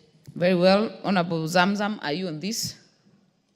Mheshimiwa Chair, mpaka sasa walemavu katika makampuni wajapewa kipaumbele, Mheshimiwa Chair, na mimi napenda kushukuru kamati ambayo imepanga mambo haya kuwa 5%, yani katika watu 20 angaa kuna watu 5 ambao wanaweza kuandikwa kazi kama walemavu. Walemavu wameachwa nje sana katika makampuni, na mimi napenda kuwapongeza sana kuweza kuwapatia hii nafasi. Lakini sio hiyo tu, tukokoteze kuwa wapewe hizo nafasi, manake mpaka sasa makampuni mengi hayajawapa walemavu nafasi za kazi. Na mimi nazungumzia hasa ndani ya Mombasa County, walemavu wameachwa nje. Katika kampuni unapata wale wahudumu wote ni watu ambao wana usawa katika maumbile, na walemavu wameachwa nje. Kwa hiyo nawapongeza sana hii kamati. Asante sana. Very well. Honorable Elachi. Chair, this is one part I will tell you we have really misused, even as political parties. Chair, you realize in all, even when you look at our county assemblies, we have made it as a joke. And I'm hoping the 20 is not just about employment. It is in everywhere where we must ensure now inclusivity is done. And Madam Speaker, you realize that we try our best in GAF and NCGDF to ensure we have persons who are with special needs. But in all these other sectors, even in the appointments of the president, you'll still find the same challenge. And I'm hoping the PSS who are going to be employed now, when they do their interviews, we are going to ensure this happens. It has to happen with us now. And if indeed they have not really shortlisted many of them, they should start thinking, so that we become serious with persons living with disability. But the other challenge we face, Madam Speaker, as I support this, is that for us, by accident, by anything, because I've realized again we are taking advantage of people who are born with such challenges. I know, yes, when you get an accident, you get into the same challenge. So we have to look at all of them, because at that time you also become, you have the same challenge. So let us look at all of them. But when you heal also, and you see you are moving, kindly pray to God that you go back and become the right person, because God has healed you. Do not remain. But one thing we also need to tell them is, it is time every person with disability, let them have the disability council card, without questions, without all this. It has to start from there as we move to this. Thank you, Madam Speaker. Honorable members, allow me to put the question that clause 21 be amended as proposed by the chair. Will as many as of that opinion say aye? Will as many as have a contrary opinion say nay? The ayes have it. I now put the question that clause 21 as amended be part of the bill. Will as many as have that opinion say aye? Will as many as have a contrary opinion say nay? The ayes have it. Clauses 22, 23, and 24. I propose the question that clauses 22, 23, and 24 be part of the bill. I now put the question that clauses 22, 23, and 24 be part of the bill. Will as many as are of that opinion say aye? Will as many as are of a contrary opinion say nay? The ayes have it. Clause 25. I propose the question that clause 25 be part of the bill. Mover. Honorable Chair, I beg to move that clause 25 of the bill be amended as per the order paper. Justification that the amendment create clarity as to processes and structure for delivering health service to persons with disability, and compels national and county government to put into place mechanisms that shall ensure prompt attendance by medical personnel to persons with disability. I propose the question that clause 25 be amended as proposed by the chair. I put the question that clause 25 be amended as proposed by the chair. Will as many as have that opinion say aye? Will as many as have a contrary opinion say nay? The ayes have it. I now put the question that clause 25 as amended be part of the bill. Will as many as have that opinion say aye? Will as many as have a contrary opinion say nay? The ayes have it. Clause 26. I propose the question that clause 26 be part of the bill. Mover. Honorable Chair, I beg to move that clause 26 of the bill be amended as per the order paper. Justification being that the amendment create clarity on the right of the access to information and communication technology service by persons with disability. Additionally, the amendment obligates the Communication Authority of Kenya, which is the regulator, to develop regulation on maintenance of low levels of risk to persons who have photosensitive epilepsies by television broadcasters. I propose the question that clause 26 be amended as proposed. I put the question that clause 26 be amended as proposed by the chair. Will as many as of that opinion say aye? Will as many as have a contrary opinion say nay? The ayes have it. I now put the question that clause 26 be as amended be part of the bill. Will as many as of that opinion say aye? Will as many as have a contrary opinion say nay? The ayes have it. Clause 27. I propose the question that clause 27 be part of the bill. I put the question that clause 27 be part of the bill. Will as many as are of that opinion say aye? Will as many as are of a contrary opinion say nay? The ayes have it. Clause 28. I propose the question that clause 28 be part of the bill. Mover. Honorable Chair, I beg to move that clause 28 of the bill be amended as per the order paper. Justification, the amendment aligns clause 28 of the bill with Article 7 of the Constitution, which recognizes the use of Kenya Sign Language. I propose the question that clause 28 be amended as proposed by the chair. Honorable Pareyo. Are you on this one?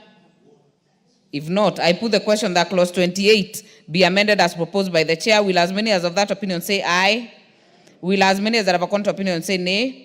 The ayes have it. I now put the question that clause 28 as amended be part of the bill. Will as many as of that opinion say aye? Will as many as have a contrary opinion say nay? The ayes have it. Clause 29.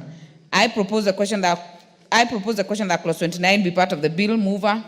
Honorable Chair, I beg to move that clause 29 of the bill be amended as per the order paper. Justification being the amendment align clause 29 of the bill with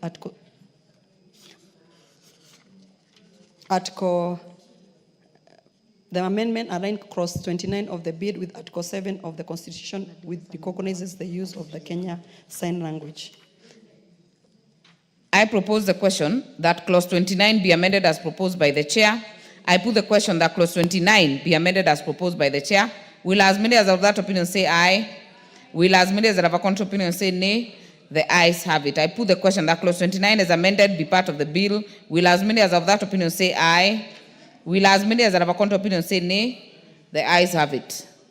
Clauses 30, 31, 32, 33, 34, 35, 36, 37, 38, 39, 40, 41, 42, 43, and 44. I propose the question that clauses 30, 31, 32, 33, 34, 35, 36, 37, 38, 39, 40, 41, 42, 43, and 44 be part of the bill. I now put the question that clauses 30, 31, 32, 33, 34, 35, 36, 37, 38, 39, 40, 41, 42, 43, and 44 be part of the bill. Will as many as are of that opinion say aye? Will as many as have a contrary opinion say nay? The ayes have it. Clause 45. I propose the question that clause 45 be part of the bill. Mover. Honorable Chair, I beg to move that clause 45 of the bill be amended as per the order paper. Justification, the amendments seek to align the term of office of Executive Director of the Council with Mwongozo Guideline for all state corporation, which is in a term of 3 years, renewable once. Thank you. I propose the question that clause 45 be amended as proposed by the chair. I put the question that clause 45 be amended as proposed by the chair. Will as many as of that opinion say aye? Will as many as have a contrary opinion say nay? The ayes have it. I now put the question that for clause 45 as amended be part of the bill. Will as many as of that opinion say aye? Will as many as have a contrary opinion say nay? The ayes have it. Clauses 46, 47, 48, and 49. I propose the question that clauses 46, 47, 48, and 49 be part of the bill. I put the question that clauses 46, 47, 48, and 49 be part of the bill. Will as many as of that opinion say aye? Will as many as have a contrary opinion say nay? The ayes have it. Clause 50. I propose the question that clause 50 be part of the bill. Honorable Chair, I beg to move that clause 50 of the bill be amended as per the order paper. The justification, the bill is as it is, provided that the council may conduct an inquiry or sectoral investigation where it considered it necessary or desirable for the purpose of carrying out its function upon receiving a direction by the Cabinet Secretary in writing or at the request of a regulatory body.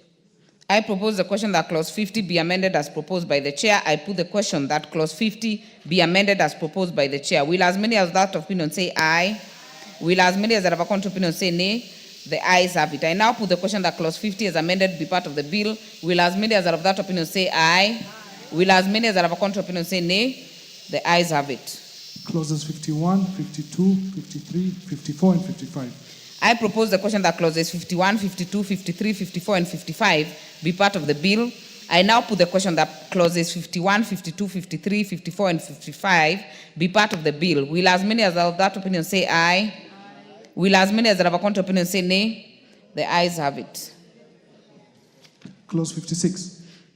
I propose the question that clause 56 be part of the bill. Mover.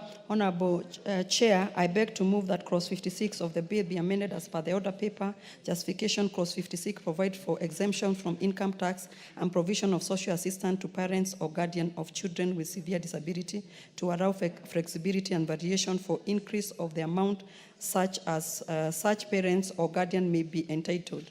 The clause also should not specify the amount. I propose the question that clause 56 be amended as proposed by the chair.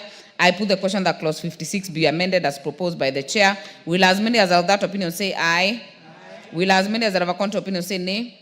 The ayes have it. I now put the question that clause 56 as amended be part of the bill. Will as many as are of that opinion say aye? Will as many as are of a contrary opinion say nay? The ayes have it. Clauses 57, 58, 59, 60, and 61.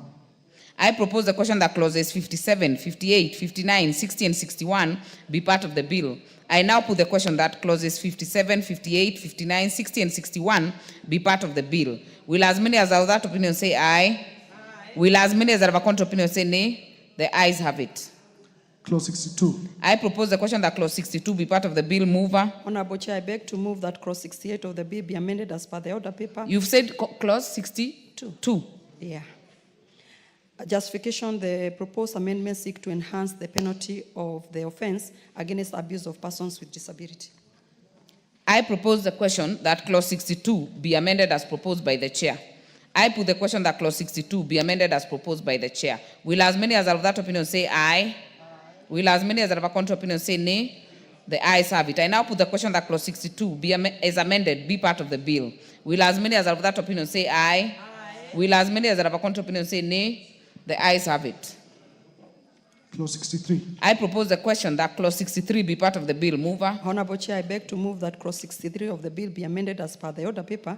Justification: the proposed amendment seek to create a penalty of the offense against concealment of a persons with disability. I propose the question that clause 63 be amended as proposed by the chair. I put the question that clause 63 be amended as proposed by the chair. Will as many as are of that opinion say aye? Will as many as are of a contrary opinion say nay? The ayes have it. I now put the question that clause 63 as amended be part of the bill. Will as many as are of that opinion say aye? Will as many as are of a contrary opinion say nay? The ayes have it. Clause 64. I propose the question that clause 64 be part of the bill. I now put the question that clause 64 be part of the bill. Will as many as are of that opinion say aye? Will as many as are of a contrary opinion say nay? The ayes have it. Clause 65. I propose the question that clause 65 be part of the bill. Mover. Honorable Chair, I beg to move that clause 65 of the bill be amended as per the order paper. Justification: the proposed amendment seek to enhance the penalty of the offense against denial of food and fluids of persons with disability. I propose the question that clause 65 be amended as proposed by the chair. I put the question that clause 65 be amended as proposed by the chair. Will as many as are of that opinion say aye? Will as many as are of a contrary opinion say nay? The ayes have it. I now put the question that clause 65 as amended be part of the bill. Will as many as are of that opinion say aye? Will as many as are of a contrary opinion say nay? The ayes have it. Clause 66. I propose the question that clause 66 be part of the bill. Mover. Honorable Chair, I beg to move that clause 66 be amended as per the order paper. Justification: the proposed amendment seek to enhance the penalty of the offense against degrading treatment of persons with disability. I propose the question that clause 66 be amended as proposed by the chair. I put the question that clause 66 be amended as proposed by the chair. Will as many as are of that opinion say aye? Will as many as are of a contrary opinion say nay? The ayes have it. I now put the question that clause 66 as amended be part of the bill. Will as many as are of that opinion say aye? Will as many as are of a contrary opinion say nay? The ayes have it. Clause 67, 68, 69, 70, and 71. I propose the question that clauses 67, 68, 69, 70, and 71 be part of the bill. I now put the question that clauses 67, 68, 69, 70, and 71 be part of the bill. Will as many as are of that opinion say aye? Will as many as are of a contrary opinion say nay? The ayes have it. Clause 72. I propose the question that clause 72 be part of the bill. Mover. Honorable Chair, I beg to move that clause 72 of the bill be amended as per the order paper. Justification: the proposed amendments seek to ensure access by persons with disability of public transport by obligating the national and county government to make public roads and highways under their respective mandates accessible to persons with disability, ensuring that bus stops and barrier-free. I propose the question that clause 72 be amended as proposed by the chair. I put the question that clause 72 be amended as proposed by the chair. Will as many as are of that opinion say aye? Will as many as are of a contrary opinion say nay? The ayes have it. I now put the question that clause 72 is amended be part of the bill. Will as many as are of that opinion say aye? Will as many as are of a contrary opinion say nay? The ayes have it. Clause 74. I propose the question that clause 74 be part of the bill. Mover. Honorable Chair, I beg to move that clause 74 of the bill be amended as per the order paper. Justification: clause 74 of the bill provides that no person shall, on the ground of disability alone, deny a person with disability admission into any premises which members of the public are ordinarily admitted. The use of the word alone in clause 74 implies that where there exists another ground, a person with disability may be discriminated, hence the proposal to delete the word. I propose the question that clause 74 be amended as proposed by the chair. I put the question that clause 74 be amended as proposed by the chair. Will as many as are of that opinion say aye? Will as many as are of a contrary opinion say nay? The ayes have it. I now put the question that clause 74 is amended be part of the bill. Will as many as are of that opinion say aye? Will as many as are of a contrary opinion say nay? The ayes have it.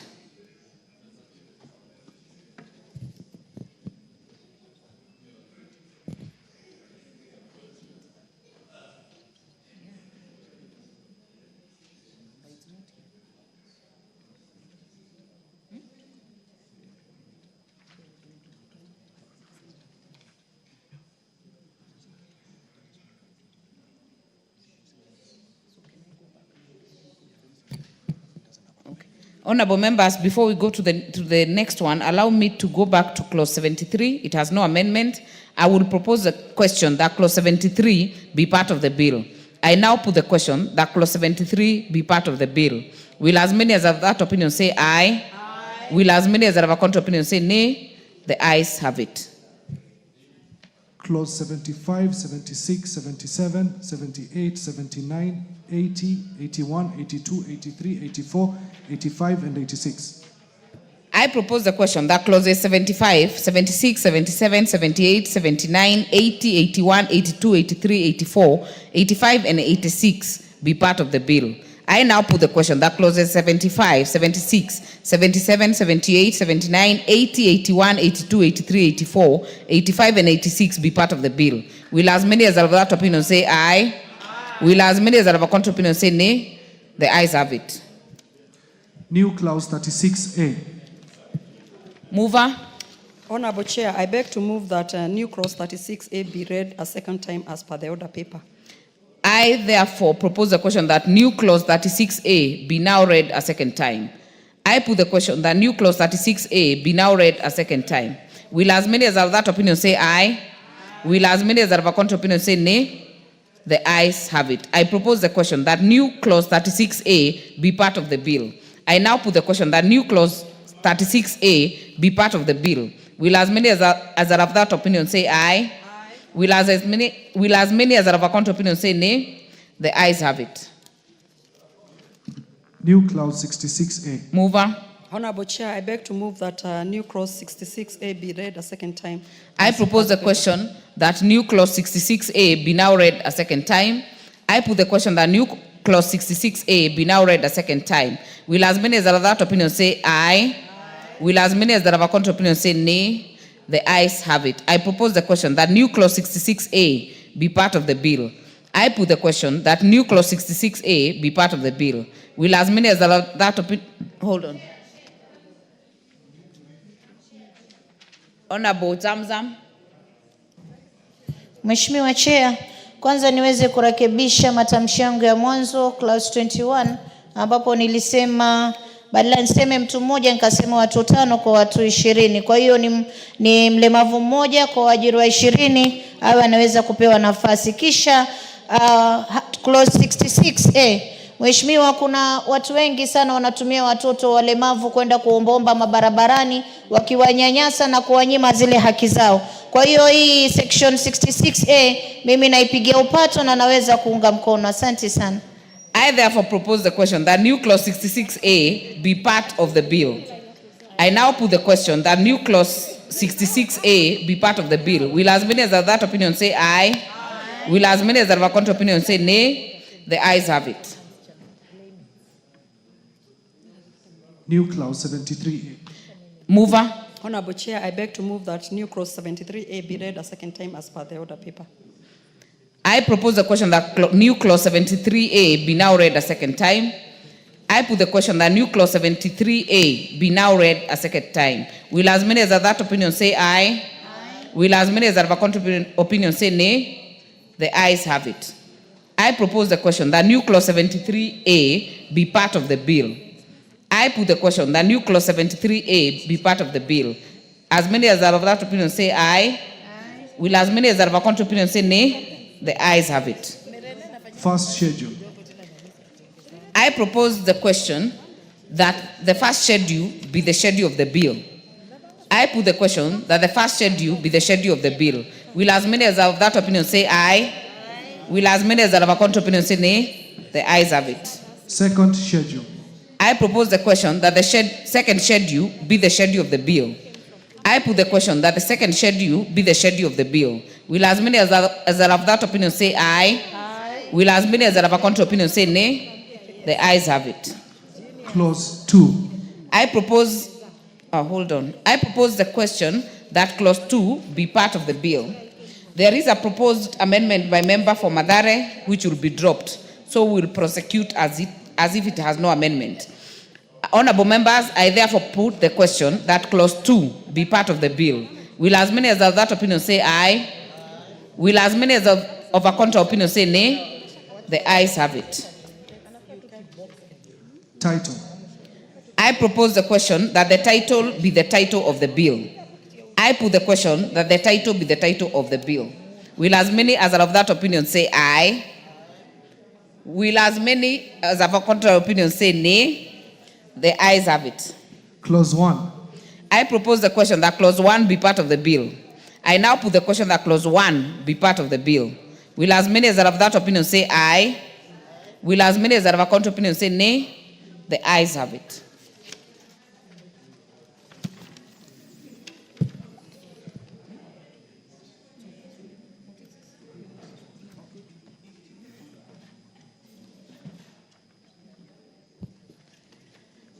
I will therefore call the mover.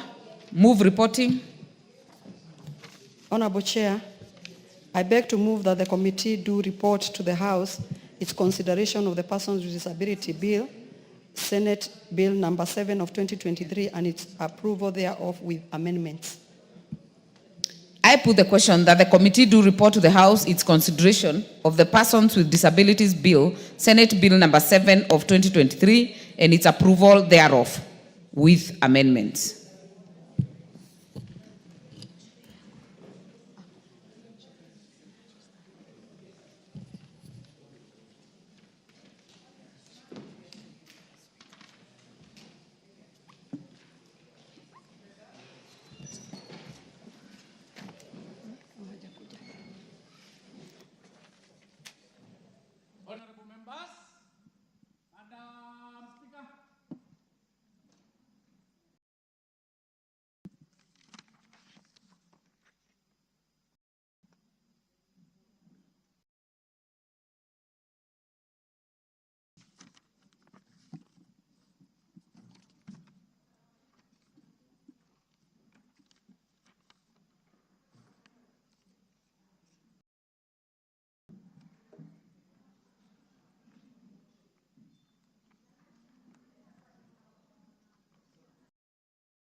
Chairperson, you may move the reporting.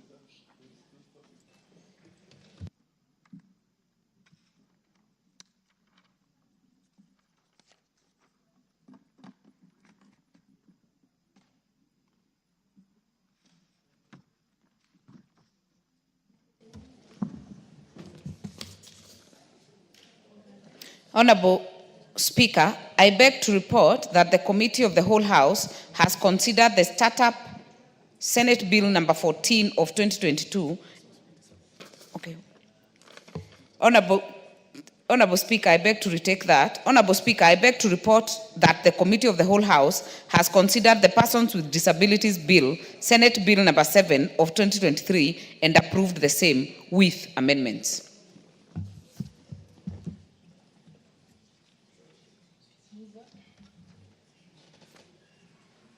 Mover of the bill.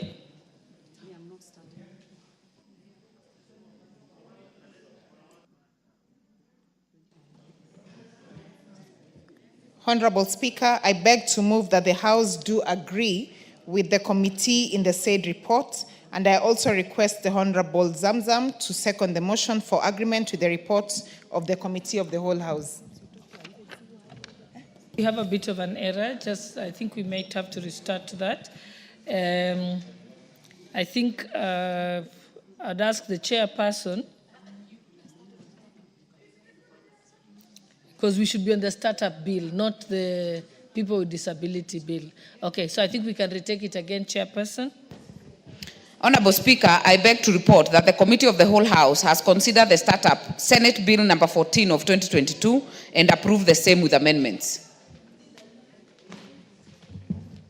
The mover now may proceed to move. Honorable Speaker, I beg to move that the House do agree with the committee in the said report. I also request Honorable Zamzam to second the motion for agreement with the report of the Committee of the Whole House. Mheshimiwa Spika, niweze kumuunga mkono na bili hii vile tumeweza kuirekebisha, naunga mkono na iweze kufanya kazi. Asante Mheshimiwa Spika.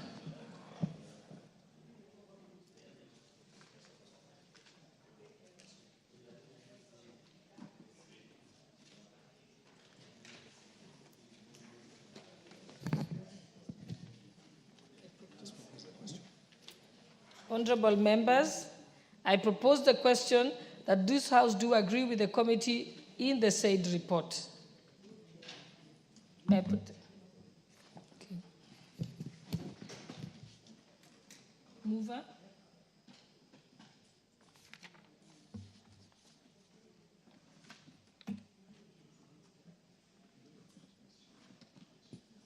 Honorable Speaker, I beg to move that the motion for agreement with the report of the Committee of the Whole House be amended by inserting the words subject to recommittal of clause 9, and I request Honorable Irene Mayaka to second the motion.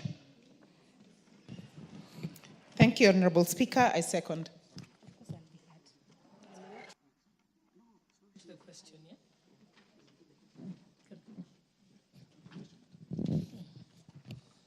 Honorable members, I will put the question at a later time.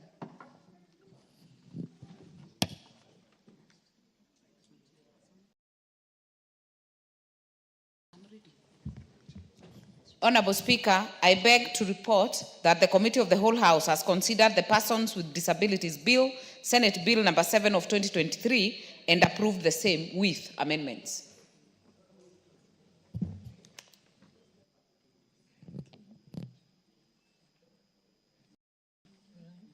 The mover. Thank you. Honorable Speaker, I beg to move that this House do agree with the report of the Committee of the Whole House on its consideration of the Persons with Disability Bill, Senate Bill number 7 of 2023. I also request Honorable Nyikal to second the motion. I second. Okay, honorable members, I now propose the question that this House do agree with the report of the Committee of the Whole House on its consideration of the Persons with Disabilities Bill, Senate Bill number 7 of 2023.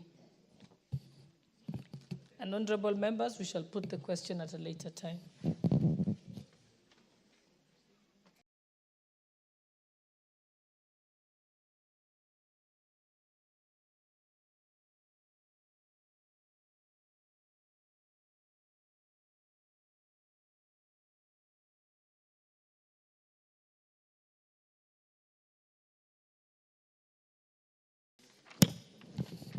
Honorable members, and the time being 12:53, the House stands adjourned until today at 2:30 p.m.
Okay, Thundermans, I hereby call this meeting to order.